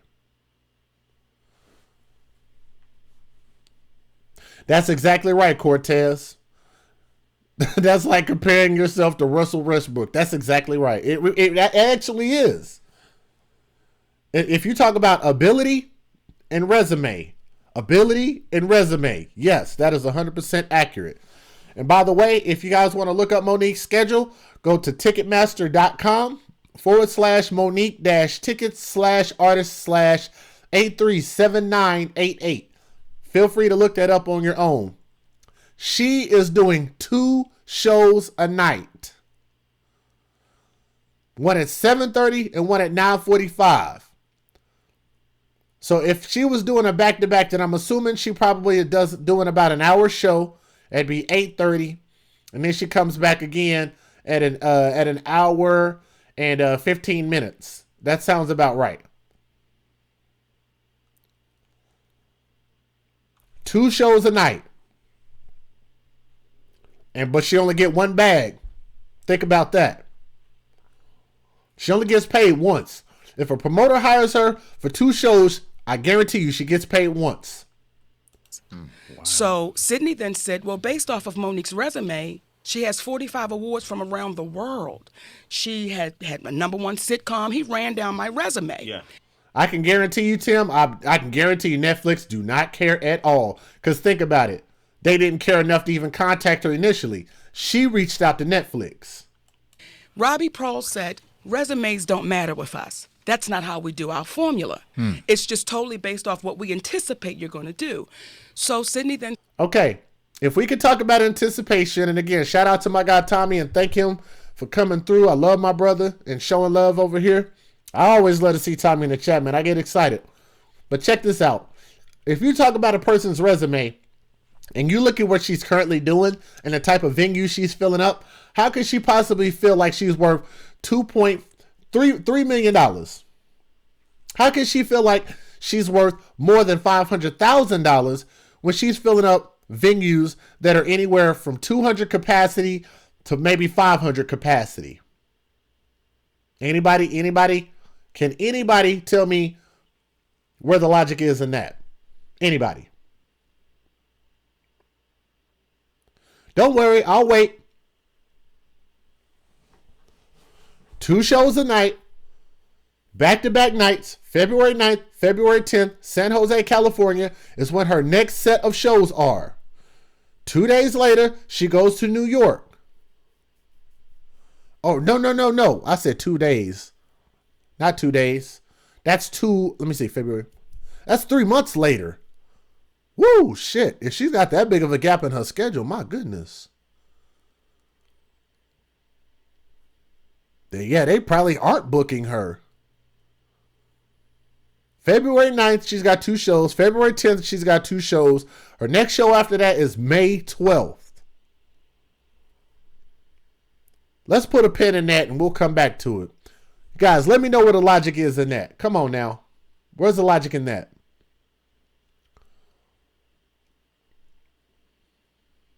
Said, well, what is it about Amy Schumer that she would get 11 million, then negotiate 2 more million? The difference is her selling out a capacity crowd of 20,700. You remember when Tommy talked about the Instagram followers and Twitter followers and Facebook followers? Amy Schumer has 6.4 million followers while Monique only has 100,000. Do you guys realize there was a point in time when Tommy had more followers than her, but they kept knocking his accounts off? Tommy has more followers just by way of something as simple as his Twitter and Instagram than Monique does, who's the most decorated comedian of all time. Lordy, of all time. Let's boycott the Oklahoma City Thunder because they won't sign me. That's essentially what you're saying. That's like me going to the Thunder and asking them to come watch me play a pickup game, and they like my pickup game. Great. That's a great analogy, Cortez. And then they say, you know what? Maybe we do need to. This dude was pretty good. Why don't you give us 2 more free tickets, and then we want to see your next game, and we might offer you a contract to be on Oklahoma City Thunder. And I tell them, you guys just saw me play. Why do I have to perform in front of the big wigs? I have an immaculate resume. And they say, you know what? If you just blindly want us to throw some money at you, we'd be willing to blindly throw $500,000 at you. Would you sign to the Thunder for that? The Thunder disrespecting me. The Thunder disrespecting me, y'all. Let's get the news on the line. Let's get Gary England on the line, y'all. The Thunder disrespecting me. You know, let's go to the radio station. Let's go to Perry Broadcasting. Let's go to Tom Joyner. Let's get Tom Joyner on the line. The Oklahoma City Thunder disrespecting me. Lordy. Let's keep going. And Robbie Prohl said, well, she sold out Madison Square Garden twice, and she had a hit movie over the summer. And then my husband said, is that not you giving us her resume? And I know Tommy will probably laugh at this here. How many times have y'all heard black women ask y'all questions and then they get mad at you because you gave them a real answer?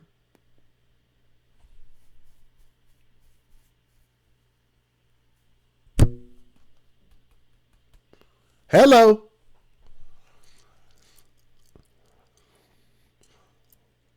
How many of you guys out there that are watching right now? Let me see how many of y'all is watching right now. We got about 100 people watching. That's pretty dope. That's pretty dope. And we almost got 100 thumbs up. That's pretty cool. So apparently you guys, I don't know, man. I try to do shows earlier because I can't tell whether you guys are up earlier or later. Sometimes we win later. Sometimes we win earlier. Hell, I don't know. I'll just keep doing shows. We'll do more shows and we'll keep it rocking. But how many of you guys have ever talked to a black woman similar to Monique? Very strong, very intimidating person, that type of personality. Ask them a question, or excuse me, they ask you a question and you give them a real, honest, factual answer and they fucking get pissed off at you. Has anybody ever had that happen? I've been in relationships with women, and thank God that my current girlfriend ain't like that. When she asks me a question, I'm going to give her a real answer. This is who I am. We're going to always be honest. Why is it such a problem that if you ask me a question and I give you a real answer, why is that a problem, Monique? They told you what it was. You want to know what it was? They told you what it was. That's her resume. Yeah. We know, but I mean, we understand what Monique's done. And by the way, Monique is a legend. Now, those are Robbie Prohl's exact words from Netflix. As a matter of fact, you guys tell me, why does Monique feel like she's entitled to Netflix's money? Doesn't it seem like she feels like y'all owe me this? Am I right or am I wrong? It seems like Monique is saying y'all owe me this money. She is a legend, but we just anticipate that this is what she's worth. So then they said, well, we'll go back, after they had. Chris Kirby, the reason why I'm showing this is you have to continue to watch this. Tommy alluded to this, but I don't think you guys actually saw what she did during this interview. I'm going to have to probably skip through some of it, but it gets bad, dude. The conversation with my husband and attorney, we'll go back and we'll talk to the team and we'll see what we come up with. Well, they did come back and they said, we're too far off in numbers. So thank you, but no thank you. Wow. So they didn't even want to negotiate up. So when I say the reason why I'm asking that we boycott Netflix. Mm-hmm. You notice how quickly she said we? We? Is because when Netflix says that I am a legend, Amy Schumer says Dave Chappelle and Chris Rock are legends. Mm-hmm. She said she was a legend. They just didn't disagree with her. Imagine how bad that would have went. They just was agreeing with what she said. I'm the most decorated. And I shouldn't get what they're getting. And if you put our resumes side by side and the tenure, if you put Monique and Amy Schumer side by side, in 2008, I believe Amy Schumer was doing background work. It's nothing wrong with that. I'm not judging it. Yeah. But do you know my career? Do you know the resume? I'm asking you, Sway. Oh, Lord have mercy. For the people that didn't see it earlier, Sarita and Joe and the rest of you guys, if you guys didn't see it earlier, I actually pulled up her resume. And you know how many people she's putting in the seats? Hundreds, not thousands, not even tens of thousands. Monique ain't even close to that amount. And what's so funny? If you guys remember Queens of Comedy, it took how many of them chicks? It was like what, 4 or 5? Let's look. Let's not guess. Let's look it up, Just Jay. Hold on.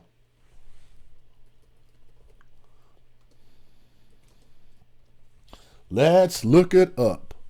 The cast.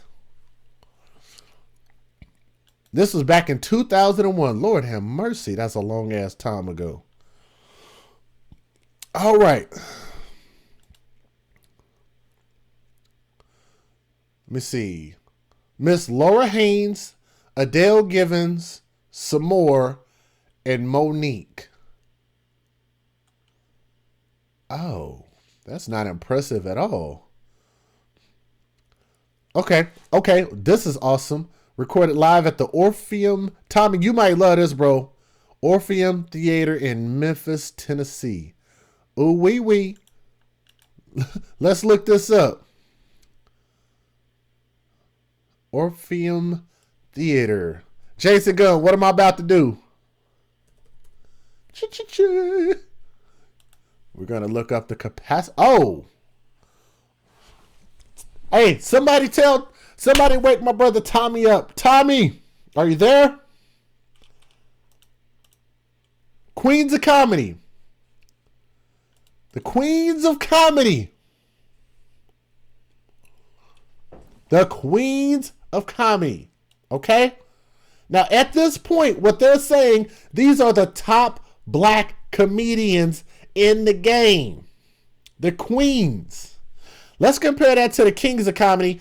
Let's do it. Let's do a little review just so you guys will know who was in the game at the time. When they did the Kings of Comedy, there was Steve Harvey, D.L. Hughley, Cedric the Entertainer, and Bernie Mac. That is a hellified group of black men, and that was done a year before Queens of Comedy.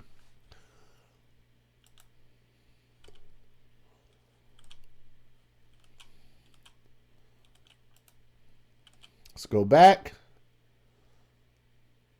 Wonderful. It doesn't say. Son of a gun, I wish it would have said. Let me see. Kings of Comedy, box office, 38 million. Box office. Does it even say? It's gotta say. Come on, man. Don't do that to me. Come on, man. I'm only picking at Monique, the most decorated comedian of all time.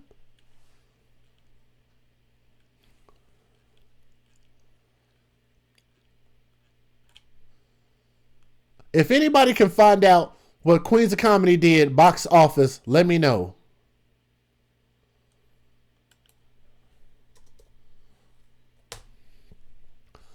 It's damn near like it's trying to hide the numbers.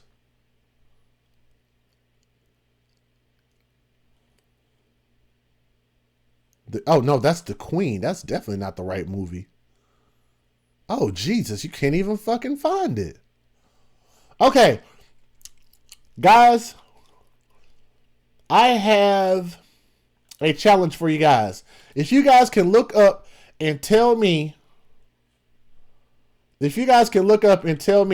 what the box office numbers was for Queens of Comedy, let me know. I'm having trouble finding it. That sucks.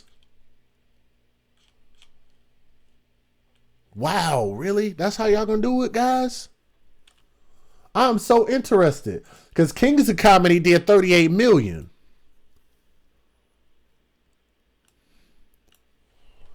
Come on, are you serious?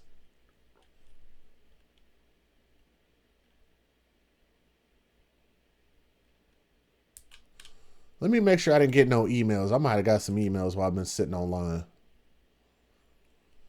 Jason Gunn, you have a task now, Jason Gunn. Do me a favor, and I want somebody out there, or my brother Jason Gunn, to look up and let me know what Queens of Comedy did box office. Because clearly it said that Kings of Comedy did $38 million in the U.S.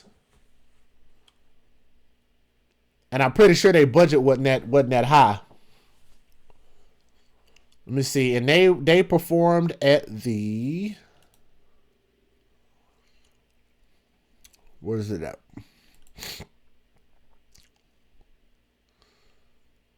Let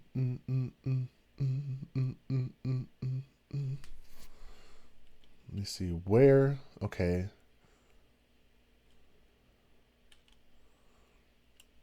Come on, guys, help me out a little bit. I need to know what theater that was in. It was shot over 2 nights. Yeah, I saw some of the outtakes. Okay, Kings of Comedy was produced on an estimated $3 million budget, and they made $38 million from it. Queens deal 1,001. Shut up, Cortez. You a damn lie. You a damn lie.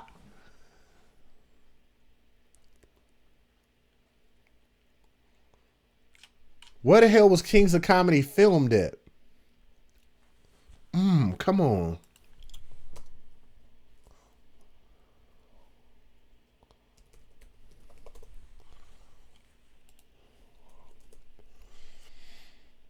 I hate that I have to look all this stuff up on the fly. Let me see. Control, find, look. It doesn't say. Said he's looking. Filmed in front of a live audience at the Charlotte Coliseum. There we go. Thank you. I found Charlotte Coliseum. I need to know what box office did for Queens of Comedy. Since she wants to compare herself to the most decorated comedians of all time. We're going to look this up. This is important. Because I haven't heard anybody cover this part yet. So we're trying to be real nitpicky right now. Charlotte Coliseum. Seating. Oh, there you go. Okay. Kings of Comedy. 2 nights. Sold out both nights. 9,605 people. All right. Queens of Comedy was filmed in Orpheum. Ooh. Tommy, if you're still up, man, I hope you hear me on this. Jay, it was not a movie theater. It was sold on DVD.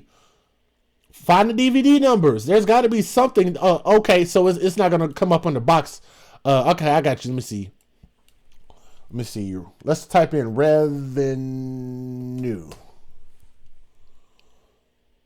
There's got to be something that comes out and says how much money they made. Queens of Comedy. How much money was made?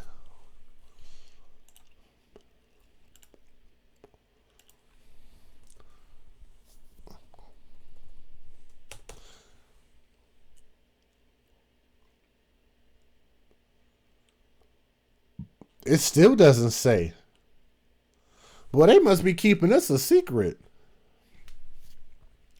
Okay, Jason Gunn is saying that it wasn't I'm on box office page. Okay. If it was just on DVD, we need to know, okay, how much did they make in revenue for DVDs? DVD revenue.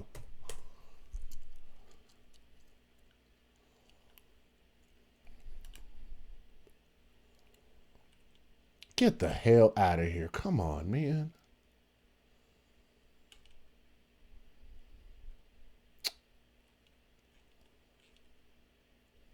Let me see.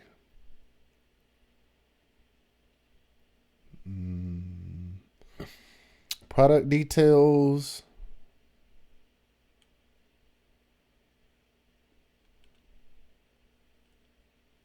I don't see it. Damn.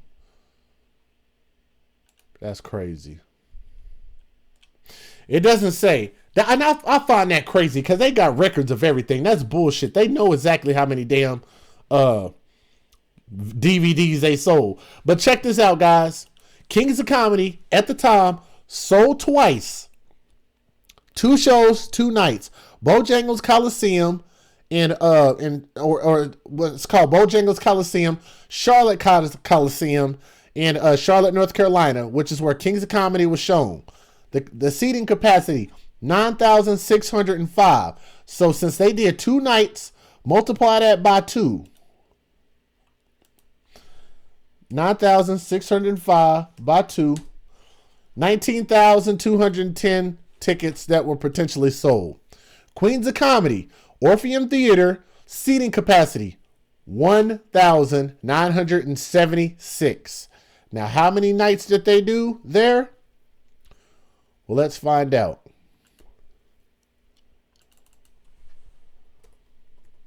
Queens of Comedy. Since we're going to pull up your resume, Monique, we're going to pull it up all the way. Let's see. Queens of Comedy.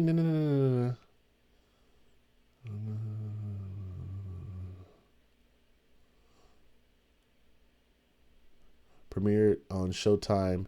It premiered on Showtime in the United States. It has aired internationally in Europe, in the United Kingdom, in Ireland, and subtitled in Germany, the Netherlands, and Sweden. In Africa, it aired in South America, Ghana, Liberia, and Nigeria. That's it. It doesn't give very much detail at all. So it doesn't even say how long they filmed this or anything.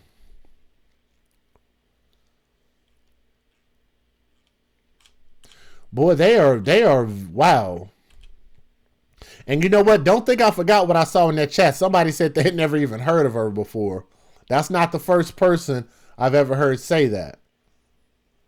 Okay, so guys, her information is very, very vague, but let's just say that Kings of Comedy, about 19,000 tickets sold 2 times. Queens of Comedy, 1,976. Less than 2,000 tickets were sold. Amy Schumer, Madison Square Garden, 41,000 tickets sold. Kings of Comedy, opening Kings, they made 11,053,000. But they also gave the box office what they made at the box office, which was 38 million. They had a budget of 3 million. Thank you, Super T, and thank you, Jason Gum, for looking. Mimi said it was the release date was the 27th of January of 2001 on DVD. Yes. It was never sent to the movie theater. It was straight to DVD.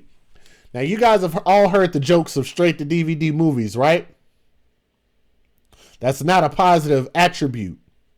Matter of fact, if you want to talk about, her quote unquote resume.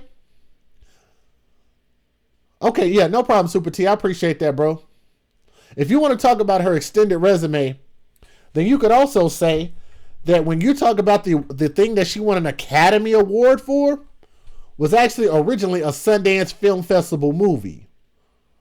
Most of her movies that she's been in look like straight to DVD movies. Am I right or am I wrong? Let's talk about her resume. Let's see. Monique. IMDb.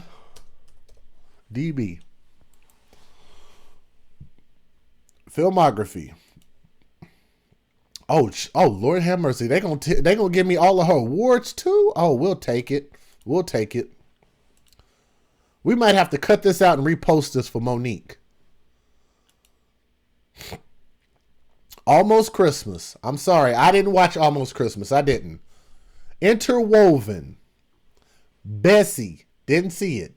Blackbird. Didn't see it. Steppin', the movie. Didn't see it. Precious. Honestly, Honestly, I didn't see it. Precious budget was $11 million. Okay, I could dig that. But she only agreed to $50,000. Picture that, man. Picture that.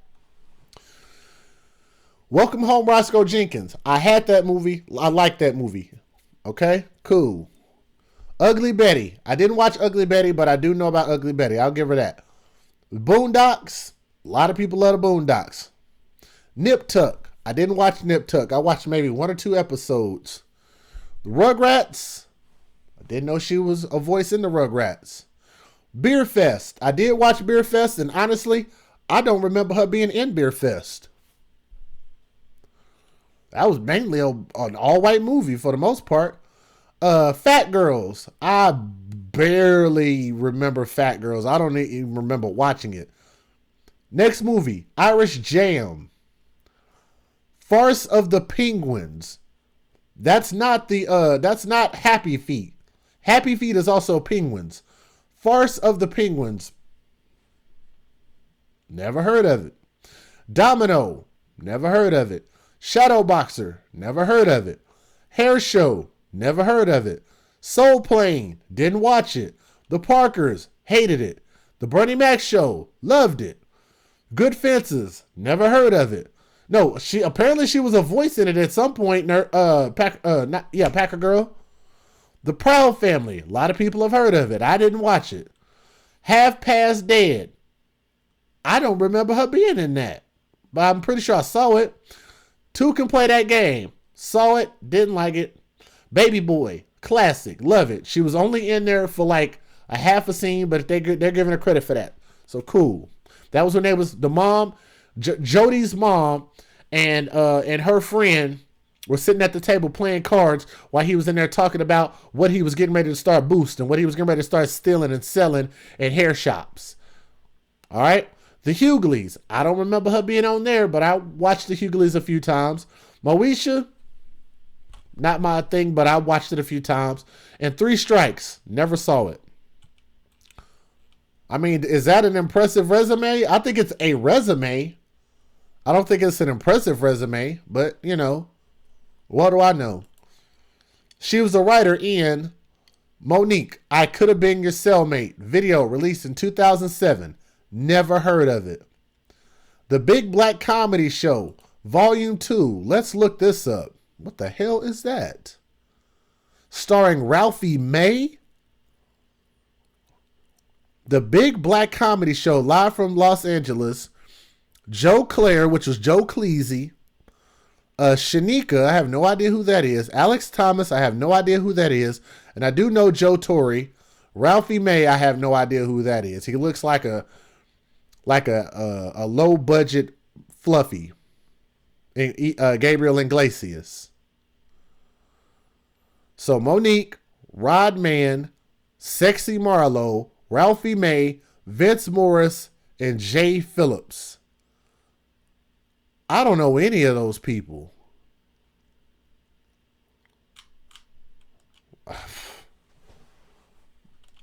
Let's continue. She was a producer in Interwoven. Never heard of it. Blackbird. Never heard of it. The Monique Show. Of course. That was her TV show, which didn't do good at all. Flavor of Love Girls. Charm School. I saw the beginning of one of those episodes. Fat Girls and Monique's Fat Chance. I've never heard of that. Jesus.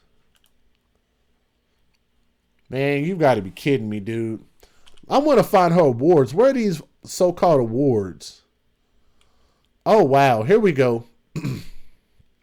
Here we go. I want to, before I play the rest of this, you guys, I want you, Ralphie May died not too long ago. I don't even know who the hell that is. She was also in How High? Was she? I've got that movie. I love that movie. Where was she at in that movie? I don't remember that. Okay. In 2010, which was 8 years ago, she won an Oscar. Wow. She ain't been nominated for shit since that Oscar. Isn't that crazy? for best performance by an actress in a supporting role. Not a lead role, but a supporting one, nonetheless. Precious, 2009. Golden Globe. She won a Golden Globe for Precious also. So same movie. She was nominated for Bessie, the BAFTA Awards. Do y'all know what the BAFTA Awards is? I have no idea what the fuck that is. The British Academy Film Awards, or BAFTA Film Awards in the UK. Wow. Never heard of it. But she was nominated, she won Best Supporting Actress for Precious, again, from one movie. The African American Film Critics Association for Precious. Alliance of Women Film Journalists nominated 2017, and she won for Precious, and Precious for Best Supporting Actress, Unforgettable Moment, and Bravest Performance Award. Wow. Okay. Awards, Circuit Community Awards. Again, she won in 2012 for Precious, and she won in 2009 for Precious. Jesus Christ. The Beaufort International Film Festival, she was nominated for Best Actress in Interwoven. The BET Awards, she won for guess what movie? Anybody want to guess what movie she won the BET Awards for? Anybody take a guess what movie? Anybody? Going once? Going twice? Going 3 times. Are y'all asleep out there yet? Y'all should be. It's late as hell. Got 103 people watching. For Braveheart, not exactly Skohar. Not exactly. For King Kong, Sharknado, Clueless. You know what makes comedians themselves more marketable? Super Size Me, nope. Steel Magnolias, nope. Rocco, nope. There you go, Pete the Pirate for Precious. She was nominated for the BET Awards for Best Actress. Okay, BET Comedy Awards. She didn't even, oh God, Jesus. Come on, guys. So y'all know I'm not lying. I got to screenshot this. Tommy, check this out, bro. For BET Comedy, that is specifically Black Entertainment Television. Can you guys believe this shit? Check it out. If you guys don't believe me, check it out. For BET Comedy Awards, she didn't even win a BET Comedy Award. She was nominated in 2005 for Hair Show and nominated in 2004 for Soul Plane and The Parkers. And she didn't win in either 3. Nominated. Back in 05 and 04. Now, how funny can she be? How good can she be at comedy if Black Entertainment, that's not including everybody else in the world, that's not including the Oscars, that's not including the Grammys, that's not including nobody except for Black people. She didn't even win an award in comedy for Black people. Dig that. Dig that, man. Black Reel Awards. She was nominated for Bessie in 2016. She won for Precious in 2010. And Good Fences, she won in Best Supporting Actress in a Television Role for Good Fences in 2003. And she won that in 2004. Boston Society of Film Critics. Precious. Let's just keep going. Precious, Precious, Precious, Precious, Precious. And she shared an award with Gabrielle Sidibe. We're just talking about the one she won. Precious, Precious, Precious, Precious, Precious, Precious, Precious, Precious, nominated on Precious there. Golden Schmoes, oh my God. The Golden Schmoes Award. She won a Golden Derby Award. She won a Golden Schmoes Award. For Precious. Precious Image Award. She got one for the Parkers.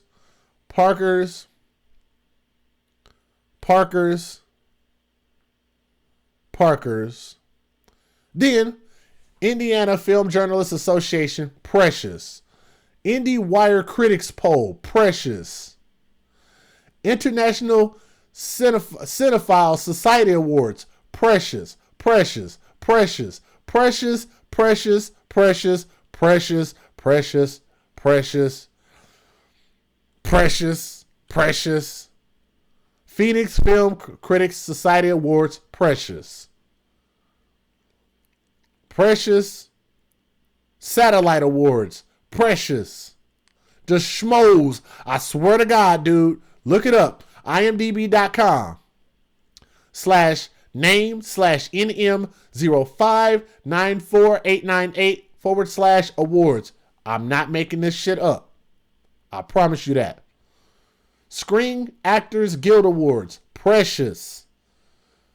Precious, Precious, Precious, Precious, Precious, Precious, Precious, Precious, Precious. She was nominated there on Precious. And she won a Women's Image Network Awards for Monique's Fat Chance. Gee whiz.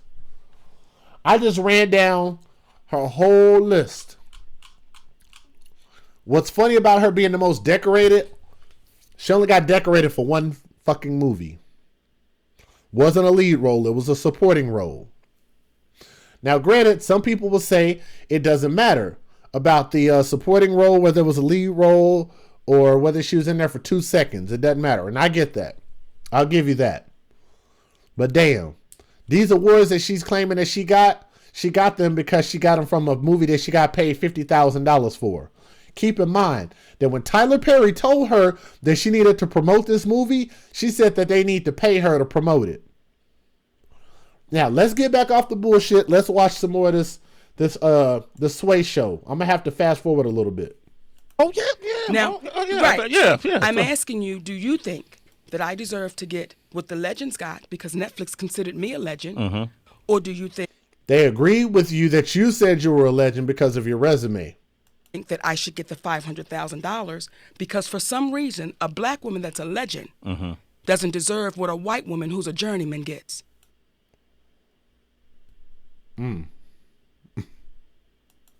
Does that make sense? And I'm wondering, does it have to make sense when Netflix chooses to pay whatever they want to pay to whoever they want to pay it to? Does it have to make sense? I Am Legend. Thank you, Chastity. I love that. The Diabetes Cholesterol Award. Thank you, Mimi. Yes, it's Red Seeing. It's essentially just a Precious resume. That's it. One movie. She has literally nothing else on her IMDb except Precious. And if you want to give her credit for the Parkers and Bessie, then that's pretty much it. And most of those she was only nominated for shit in. Boy, that must have been a slow year for movies. My God.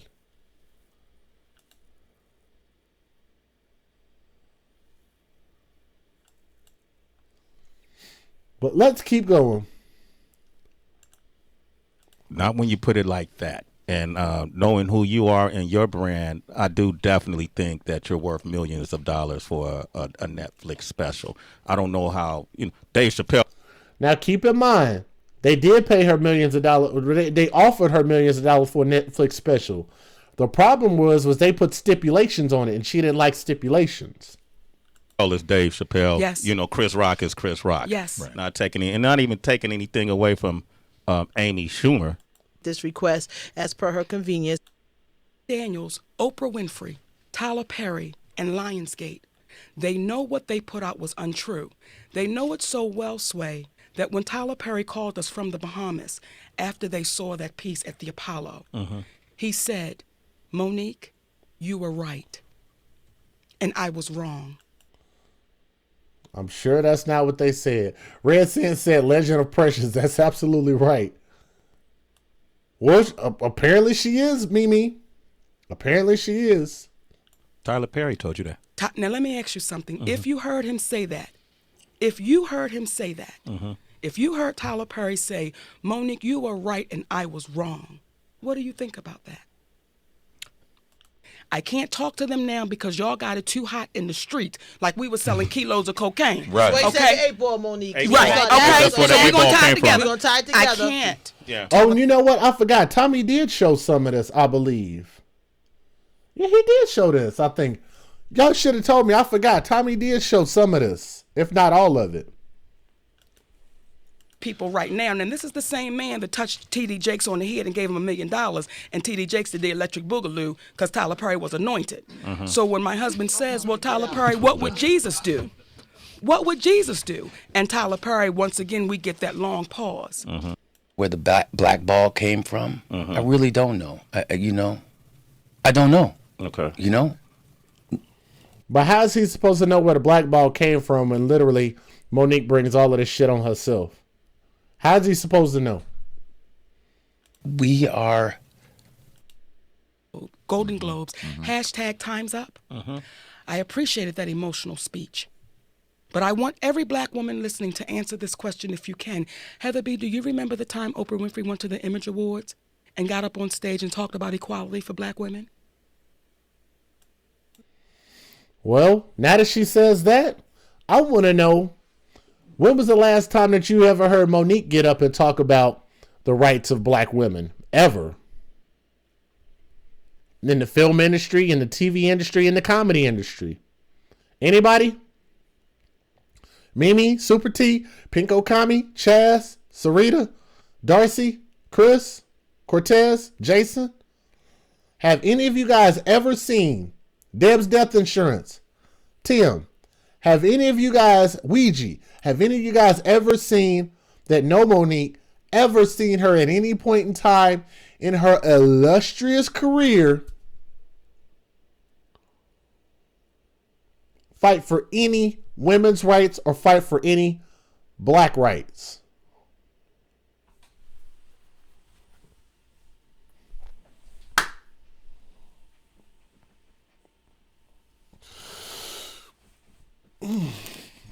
Anybody? So far, no. Nope. Hell no. Nope.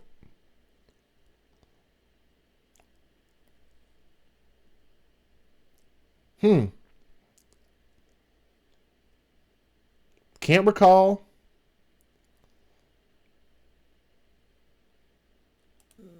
No, the NCAA. The NCAA Image Awards.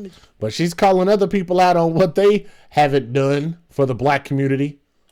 Do you remember that time? No. I didn't watch it, Mo. Okay. I was probably drinking. Let me ask this, sweet I don't baby. know. Do you remember a time when Oprah Winfrey came on the BET Awards and gave a speech about equality for women of color? I can't recall enough to give a quote. Okay, let me ask you, Sway, did you see her on a Stellar Awards asking for equality?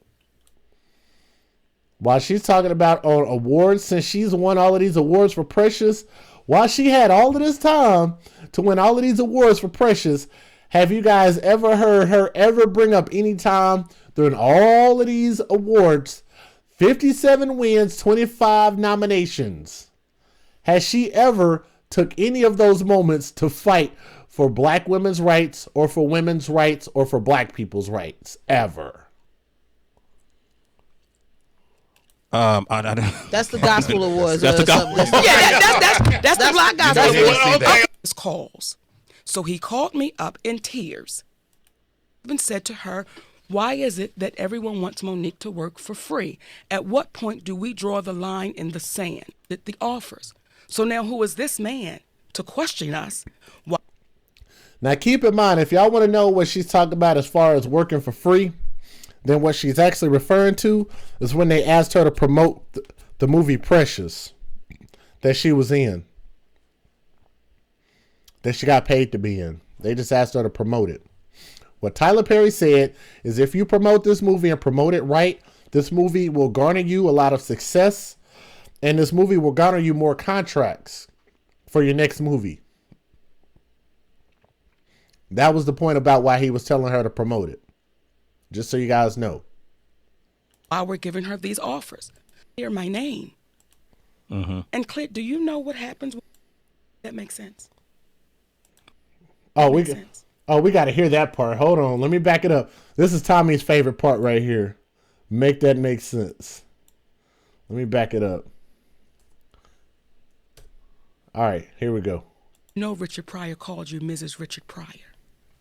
And you know in the community of us, the older brothers. Are you ready for it, guys?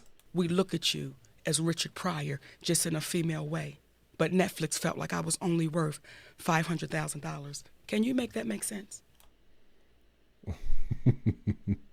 Did you guys hear that? Did she not use Tommy's famous line? Man, I think that is so funny every time I see it. I ain't gonna lie. Can you make that make sense? Bitch, can you make that make sense? The fact that you was willing to accept $50,000 for Precious for a movie that won you 1 million awards, but you wouldn't accept $500,000 from Netflix. Make that make sense. That today.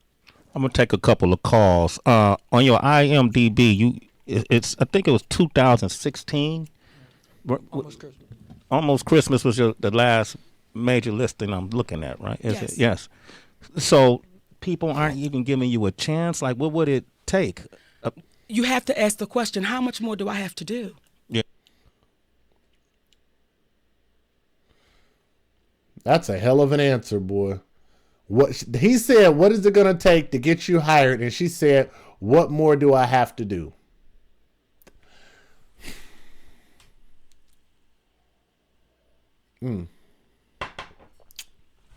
Wonderful answer. Wonderful answer when you're applying for jobs. It's because nobody.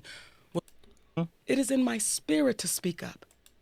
That Yeah. I did too, Sway, so I understand that until you're faced with it.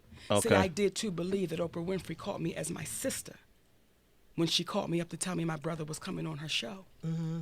You called me as my sister. Mm-hmm. And she shared some very personal things with me that to this day I will never share. But you Did y'all hear that? She said some things that she said she was told some things that she would never share, but she's sharing everything that Oprah told her. She shared everything that Tyler Perry told her. She shared everything that pretty much that everybody told her.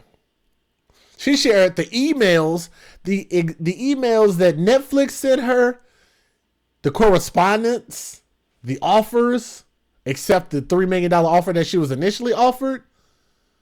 While she's talking about what she doesn't share, she's literally sharing everything. And you were nominated for how many awards, Just Jay? Orlando Deuce. Maybe you need to Google search me. Check my IMDb. I am the most decorated DJ of all time in Oklahoma, sir. I am a legend. Okay? How dare you come over to my Soto You Dig platform and ask me how many awards do I have? All right? I have 57 wins for awards and 25 nominations in Oklahoma, Mr. Orlando Deuce or Orlandus. 57 wins and 25 nominations for awards. I'm the most decorated DJ of all time in Oklahoma, sir. Make that make sense.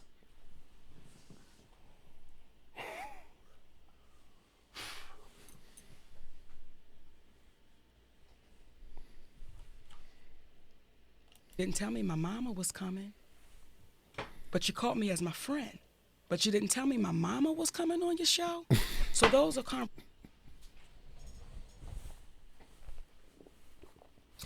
Super T, you almost made me choke, dude. Damn, I can't even read that, dude. conversations that we're too afraid to have out loud. But when you start piecing it all together, then it makes sense. So I get where you're comparing from. apples to oranges. Yes, I'm comparing apples to oranges. Matter of fact, I love apples and oranges and bananas and grapes and strawberries. I'm comparing them all because guess what they end up being at the end of the day? Sustenance. Look that word up. Sustenance. All right? Yes, I'm comparing myself to sustenance. All right? I am food. Orlandouse. I am life. All right? You have never heard a DJ better than anybody you've ever heard out of Oklahoma. Okay, sir? Nobody can ever bring it back, DJ. Nobody, sir. Nobody. Mr. Orlandouse. Nobody has the kind of music collection that I have, sir. I don't know why you're saying such things about me in this chat, sir. Like Monique says. Monique came up with it. She says, make that make sense. She's the first person that's ever come up with that. All right? Make that make sense, sir. I know Tommy's trying to claim credit for that, but Monique made it up. She's the originator. She is the most decorated. All right? Don't ever come in my, you dig, and disrespect my resume, sir. 57 wins, 25 nominations. Make that make sense. I'm the most decorated, most disrespected DJ of all time, sir. Disrespected. Don't disrespect me. Google me, nigga.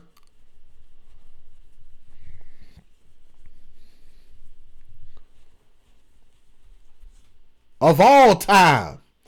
But don't worry, I'm going to let you finish. But I just want to let this Orlando's dude know that I'm the coldest DJ of all time. The most decorated DJ. All right? Let's keep going.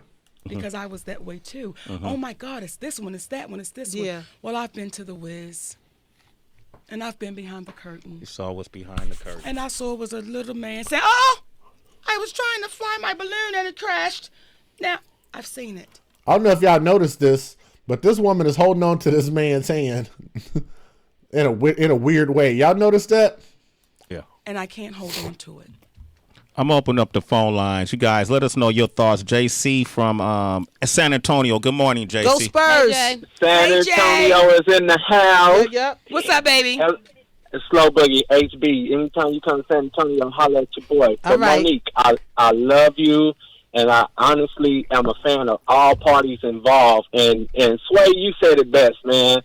I really hope that at the end of the day, you guys could put whatever it is to the side.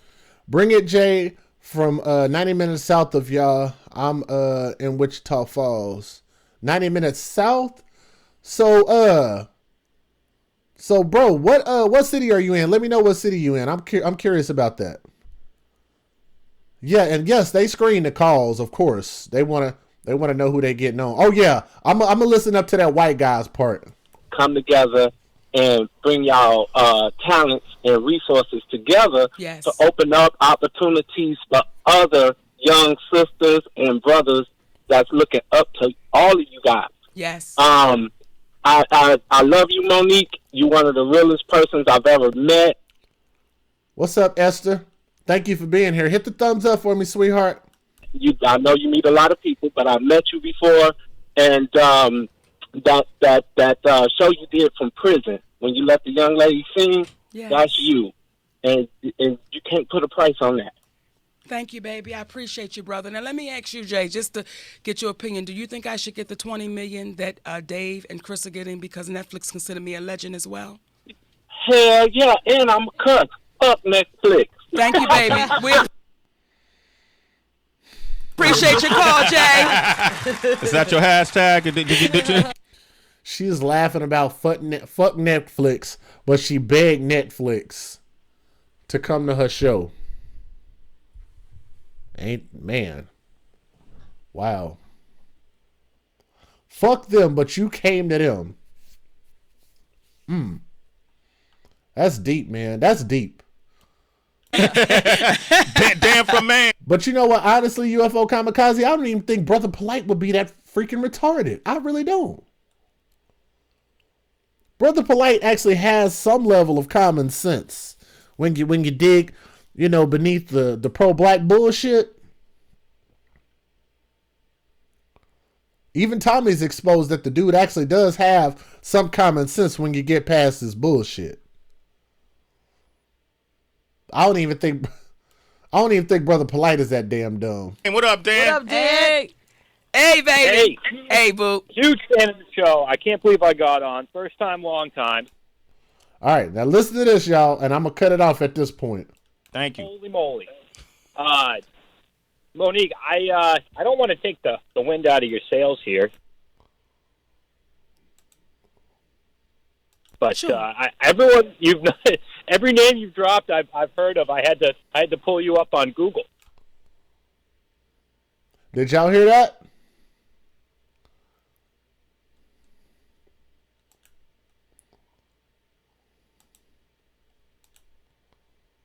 Did you guys hear that?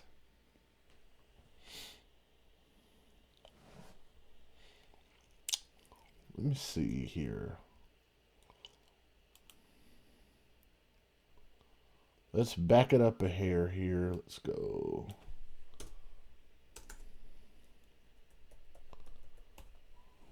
Let me change it.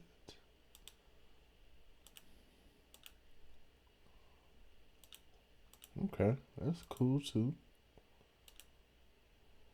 Okay, yeah, so I guess we'll just have to manually do it. Every name you've dropped, I've heard of. I had to pull you up on Google. Y'all hear that?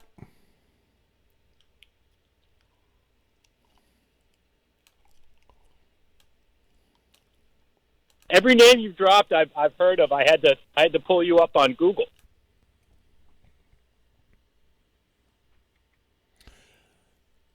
He's heard of every name that she named. Everybody's name from Oprah to Tyler Perry to whoever the hell else she named, Chris Rock, Dave Chappelle, Amy Schumer. He's heard of all of them. He said that he has not heard of Monique. Yeah, she's 50. And 50 and getting older by the second. Every name you've dropped, I've heard of. I had to pull you up on Google. You know what? You would figure at some point this will probably be a thing to give her a wake-up call. But damn, dude. Every name you've dropped, I've heard of. I had to pull you up on Google. Okay.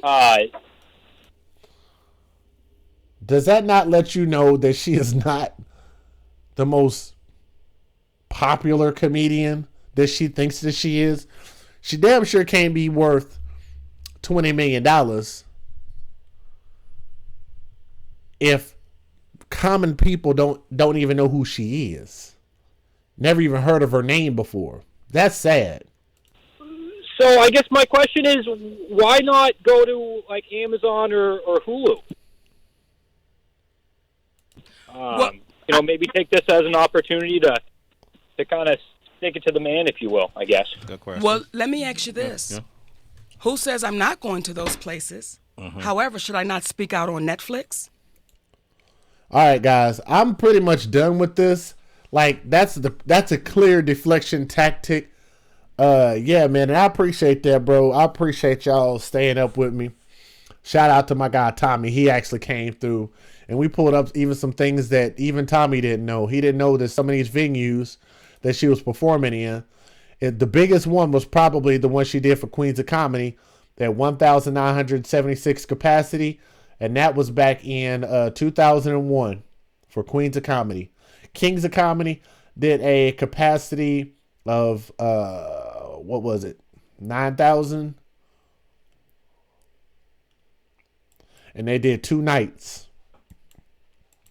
She is currently performing in clubs of an average of 350 to 440 person capacity. But she wants Amy Schumer money, but Amy Schumer sold out the Garden by herself at 20,789 seats.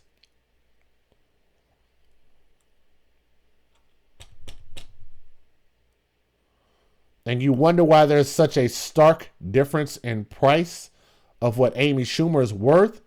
I'm going to tell you guys something. Play the whole tape.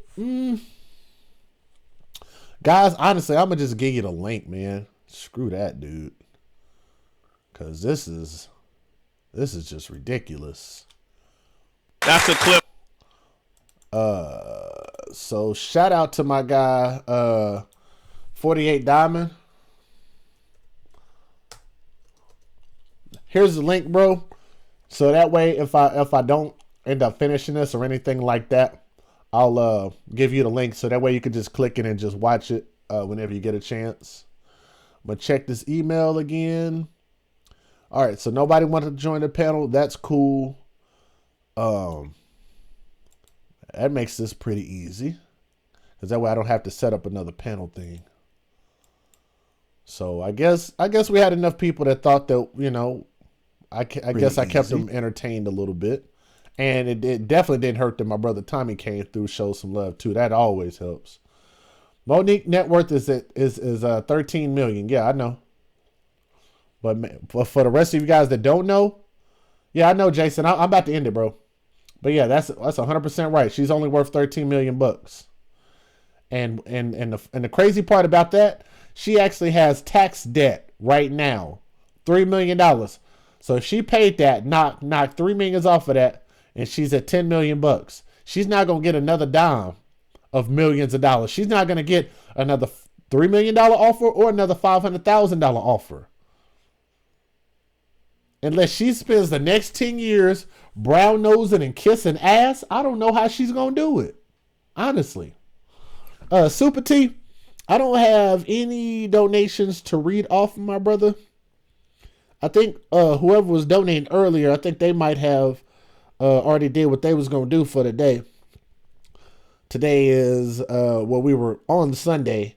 So sometimes that happens. Sometimes they donate, sometimes they don't. It's not a requirement. But let me give a shout out to my guy, Relationship Rehab. He donated on the last show. He was in and out of the show. He had a few things going on. Relationship Rehab, no, he always good with me, man. That brother don't have to donate anything at all. We on the same platform, working for my brother Tommy and working on his platform by way of, you know, his hard work, blood, sweat, and tears, and allowing us to be able to operate and do our thing as we see fit. So I'm always love my brother Tommy for that. Give a shout out to my sister April Jones. She donated the last show, and she was like, "Hey DJ, just taking the challenge." And she loves to get dig. Always love my sister April Jones. This is okay, gotcha. I'm glad I read it first. He just said just thanks for sending the file. Oh, you're welcome, bro. I got you. No problem. Not gonna even read your name. And my guy Willie sent a donation on the last show. And I think the one that I missed before was my guy Relationship Rehab and Pinko Kami, always showing love. So I will say this: any donations? Oh, I actually did get one. Here we go on this one. And I'll say this. Let me say this before I read it. For the people that are out there that want to donate, like I say, really understand, guys, if you have it in your budget to shoot somebody some love, like I always consider it like a love donation. Like if you love the show, love what we do, appreciate what we do, and want to support what we do, make sure that, you know, it's not something that's going to put you financially in harm's way. Make sure that it's something that is actually, I could answer that for you. Brother Pinche. I'll answer that for you here in just a second. But if you're in a position to where you can that you can contribute and show love to people, you know, that's cool. if you are, either financially stable, secure, or and it's not going to hold you up from the things that you have to do on a day-to-day, or the things that you want to do on a day-to-day or month-to-month, or whatever the case is, I would definitely encourage you guys to just keep that in mind. Just make sure that you are able to do so. If you're not able to do so, just hold off on it. You can always, we always appreciate likes. We always appreciate emails. Sometimes just an emotional donation helps too. Just the boost, man. Like, hey, this is what I like about the show. This is what I think about the show. Hell, leave some comments in the comment section afterwards and show some love. That always helps too. Like, there are things that you can do. Share it. Share the show. Share it in some groups. Share it in some large groups that's got maybe a few thousand, maybe 100,000 people in there. If you know some groups that you guys are a part of on Facebook, take the video, hit the share, copy, and then paste it over there in there and say, hey, you guys might want to check this show out. This guy talks about some interesting things. But there are a lot of things that people can do. If you are not able to donate, don't worry about that. For the people that can donate, if you want to show donations, Super T posted the link out there. Not only did he post the link, what's crazy is we actually have our hosts that donate, like my brother Relationship Rehab. My sister Tanisha donates also. And I think Shawty King donated to me also before. But we have one of my moderators in there, my guy Super T, and he showed love. He said, "You sure about that? LOL." Super T, brother, that is the by far the largest donation of the day and the night and the morning. I definitely appreciate you, my brother. Super T, thank you, my brother. And if you didn't get an email from me, Super T, I think you should have. Did you get that email that I sent with my music in it? Because if you didn't, I'll make sure and send it to you. I thought I'd try to copy everybody's email that's ever donated. So Super T, if you still there, let me know if you got my email with the music. If you didn't, I will make sure and send it right now. And Chris Kirby, like I said, brother, just the idea of finding something that you like and supporting it, I think that's awesome, man. Like I tend to, what I do is when I find restaurants that I like, I tend to support them. When I find black-owned businesses that I like, I support them. When I watch other people's shows, I donate to Tommy. I've been donating to Tommy since I've been watching my brother when he was doing the live shows on YouTube. Once he actually put the donation link available, I'm one of the people that donated to Fatherless America. I came to the Fatherless America tour in Dallas. I have one of Tommy's t-shirts. I bought some of Tommy's music. So when it comes to donations, I'm definitely not one of his larger donators, but I'm one of the people that, when I could, I did. When I had it, I made sure and always show my brother some love. And the point is what we want to do as a group is we want to kind of make it to where if one person does it when they can, then other people do it when they can. So when you get more and more and more and more people in, if everybody would just kind of rotate and do it, eventually it'll all add up to a point to where, it'll be super significant, no pun intended. Yeah, send it. Okay, I will, Super T. Anything else you guys need? Let me know before I close the show. Let me know before I close the show. Matter of fact, I'm going to end you guys on this one. Hold on. Where is it at? I'm going to end you guys on a song. How about that? Let me get y'all chat back up here, and then we're going to call it a morning. I couldn't believe that many of y'all showed up, man, this late. That was crazy. Thank you, Mimi. Yeah, she said hit the like before y'all go. Darcy Ann, thank you, sweetheart, for always supporting. I appreciate that. I downloaded his album. You did? I think it's a really, really good album, man. Kurt Dog put his heart in that one. It was the one that made me a fan. Thank you, Mimi. I appreciate that. Jason Gunn, for being so quick on the guns over there, looking up information and all that stuff. Yeah, that was amazing. Absolutely amazing. So I'm going to give you guys Southside. I know I didn't move it. Oh, I renamed it. That's why. I'm going to give you guys a different song. Let's see. Which one do I want to give you? Because you guys aren't familiar with these songs.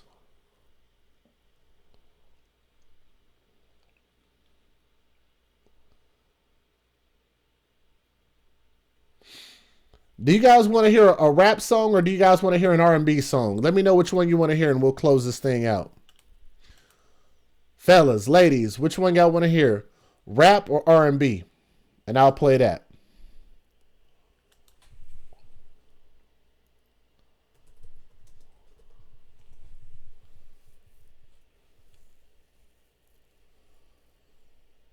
That's my guy. Can't remember his damn name.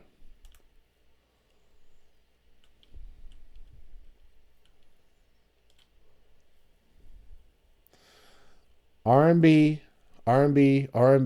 rap. Well, not a specific artist. I have some pre-selected songs. We got another one for R&B.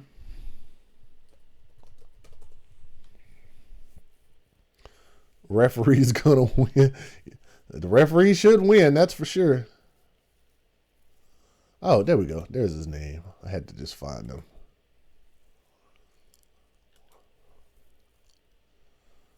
Rap. So far, R&B is winning.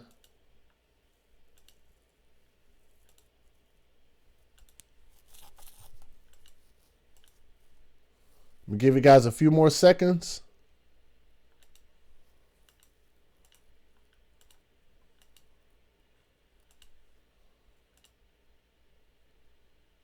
I like this picture here. Country. Well, if you're going to tell me country, you're going to have to tell me what damn song. You're going to make it that hard on you, boy. Jesus. All right. Kurt Dog, we're going to take a break with Kurt Dog tonight. We'll bring Kurt Dog back another night. We only been on her 2 hours. That's not that bad. I thought we was way over. All right, we're going to give you guys some R&B. So that way you can know who this song is, and I want to make sure that you guys know how to find this song. This is my guy, Super J. Hope you guys like this song. It's one of my favorites. I've seen him perform this song live. He killed it. Love this song. All right. So shout out to my lady. Shout out to my baby. But this is my guy, Super J. I'll give you one more. I love that song. Super T, I sent you the link. There's that link up there for that song. I'm going to give y'all one more by my guy, Super J. And I absolutely love this song also. Not going to play it from this link though, but I will send y'all this link. So for the people that want to stay up for a few more minutes, it's about all we got while we're still live. Here's one more. So you heard your girlfriend on me cause my vibe be flowing. Everybody notice me because my vibe be flowing. Every time we hit the scene, you know my vibe be flowing. Got a lot of women on me cause my vibe be flowing. Yeah, I woke up so you know I'm thanking God today. Didn't roll up but I'll still be getting high today. Riding had these shawties twerking to my sound today. We've been winning all along today.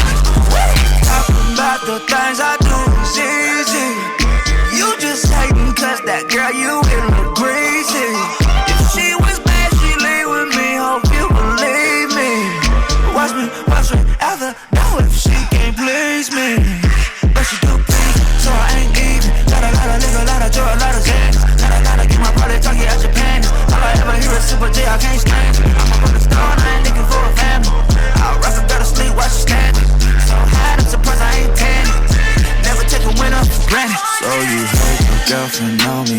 my vibe be fun. Everybody notice me because my vibe be fun. Every time we hit the scene, you know my vibe be fun. Got a lot of women on me cause my vibe be fun. Oh, I just came down off the plane, could hardly sleep today. Couple homies from the hood just got released today. I got strippers and 12 inches, look like Lisa Ray. She got body, love that body at the tip today. She's bad, but it feel like it's the fame to me.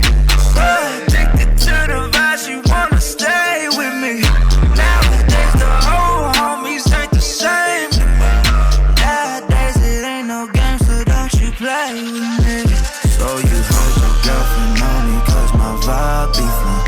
Everybody notice me because my vibe be fun. Every time we hit the scene, you know my vibe be fun. Got a lot of women on me cause my vibe be fun. So you heard your girlfriend on me cause my vibe be fun. Everybody notice me because my vibe be fun. Every time we hit the scene, you know my vibe be fun. Got a lot of women on me cause my vibe be fun.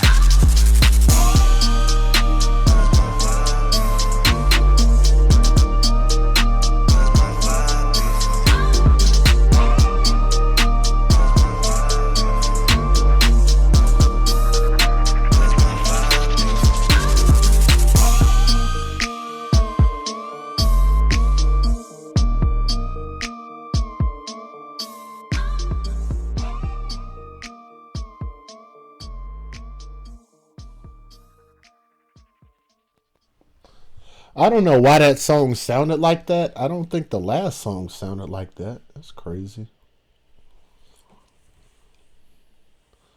Let's see.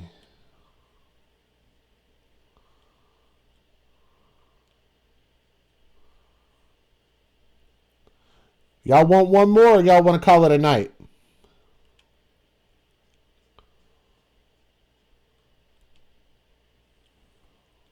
Let's see here.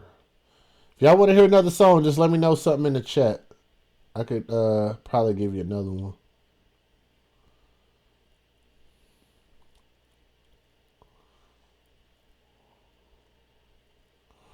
One more? Let's see. Okay.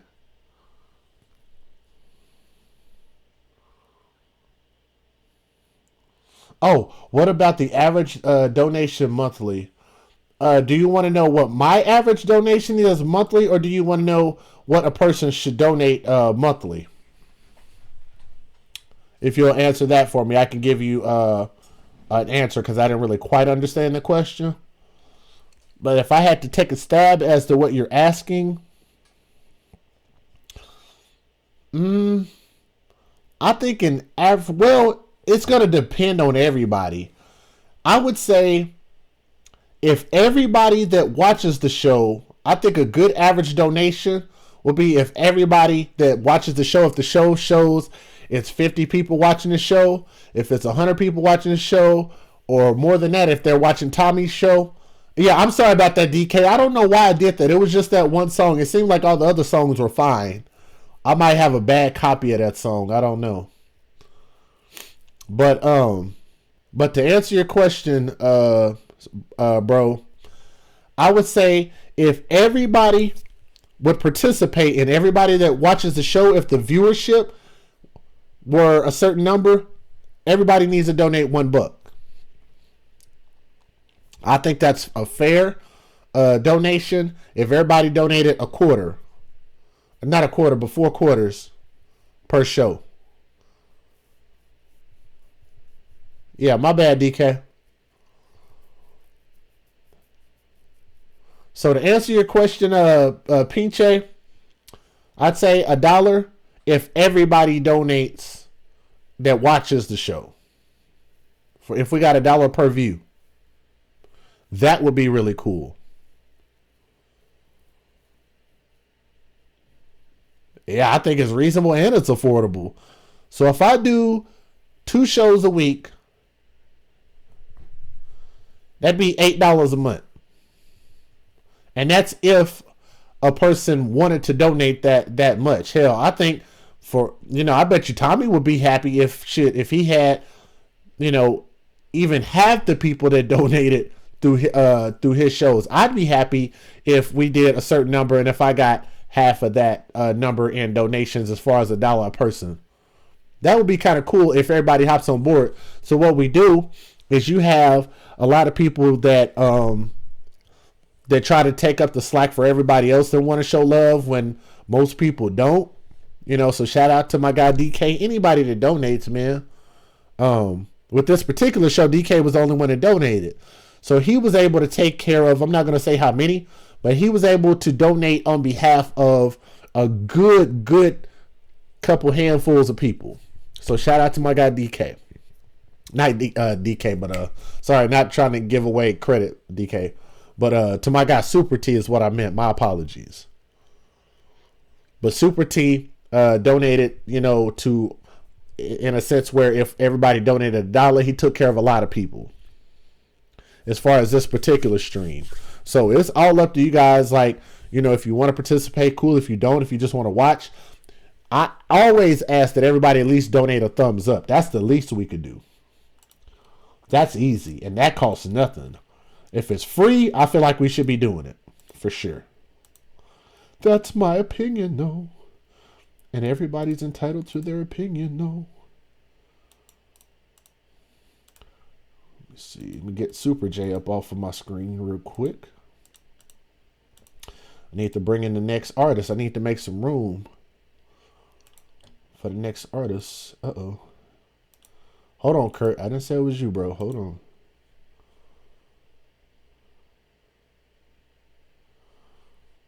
Hell, let's just bring in Kurt. Let's see.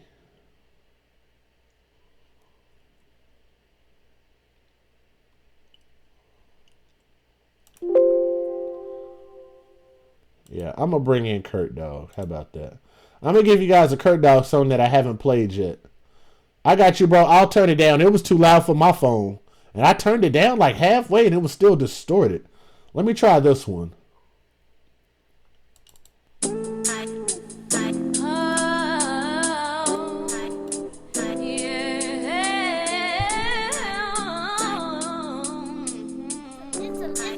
It's a love shot trap.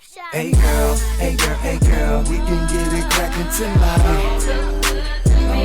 And if you try to roll with me, baby, we can get in traffic tonight.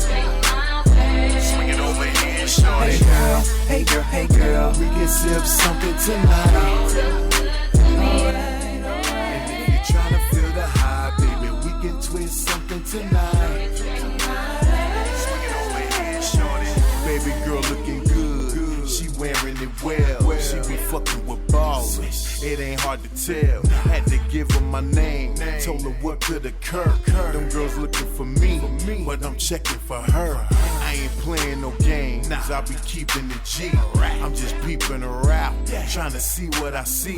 I just go with the flow, but I'm letting her know whenever she ready, we can hook up and go. Cause I'm loving her eyes, her smile in her face, and I'm feeling her thighs, and now I wanna taste. She a fool on the gram, 100 likes on the tweet. We FaceTime at least 3 to 4 days out the week. Is it love or the lust? Only time will tell. But every time we speak, it's like she know me well. But I'm taking it slow, I'ma see what it is. But when that time come, I'ma be handling big. Hey girl, hey girl, hey girl, we can get it crackin' tonight. And if you try to roll with me, baby, we can get in traffic tonight. Swing it over here, shorty. Hey girl, hey girl, hey girl, we can sip something tonight. And if you try to feel the high, baby, we can twist something tonight. She said she want a big boss nigga like me. me. You can hop up in my truck, ride with a OG. We can head out to the south or wherever you wanna be, and you can get what you like, cause baby it's on me. I love the way that she talking when using that body language. So she keep it the same, and I'm praying she never change it. No need to rearrange it, let's keep it copacetic. Everything's on the cooler that happened, girl, if you let it. I already know your past, I heard about what you used to. Niggas just want the ass and say anything to juice you. But I'm a different breed, I come from a different lane. Niggas, they wanna hit it, I'm trying to get in your brain. This is deeper than lust, only time will tell. Every time that we speak, it's like she know me well, and we taking it slow. We can see what it is, but when that time come, I hope baby girl handle big, yeah. Hey girl, hey girl, hey girl, we can get it crackin' tonight. And if you tryna roll with me, baby, we can get in traffic tonight. Swing it over here, shorty. Hey girl, hey girl, hey girl, we can sip something tonight. And if you tryna feel the high, baby, we can twist something tonight. Swing it over here, shorty. Hey girl, hey girl, hey girl, hey girl, hey girl. Alright. Hey girl, hey girl, hey girl, hey girl, hey girl. Swing it over here, shorty. Hey girl, hey girl, hey girl, hey girl, hey girl. Alright. Hey girl, hey girl, hey girl, hey girl, hey girl. Swing it over here, shorty.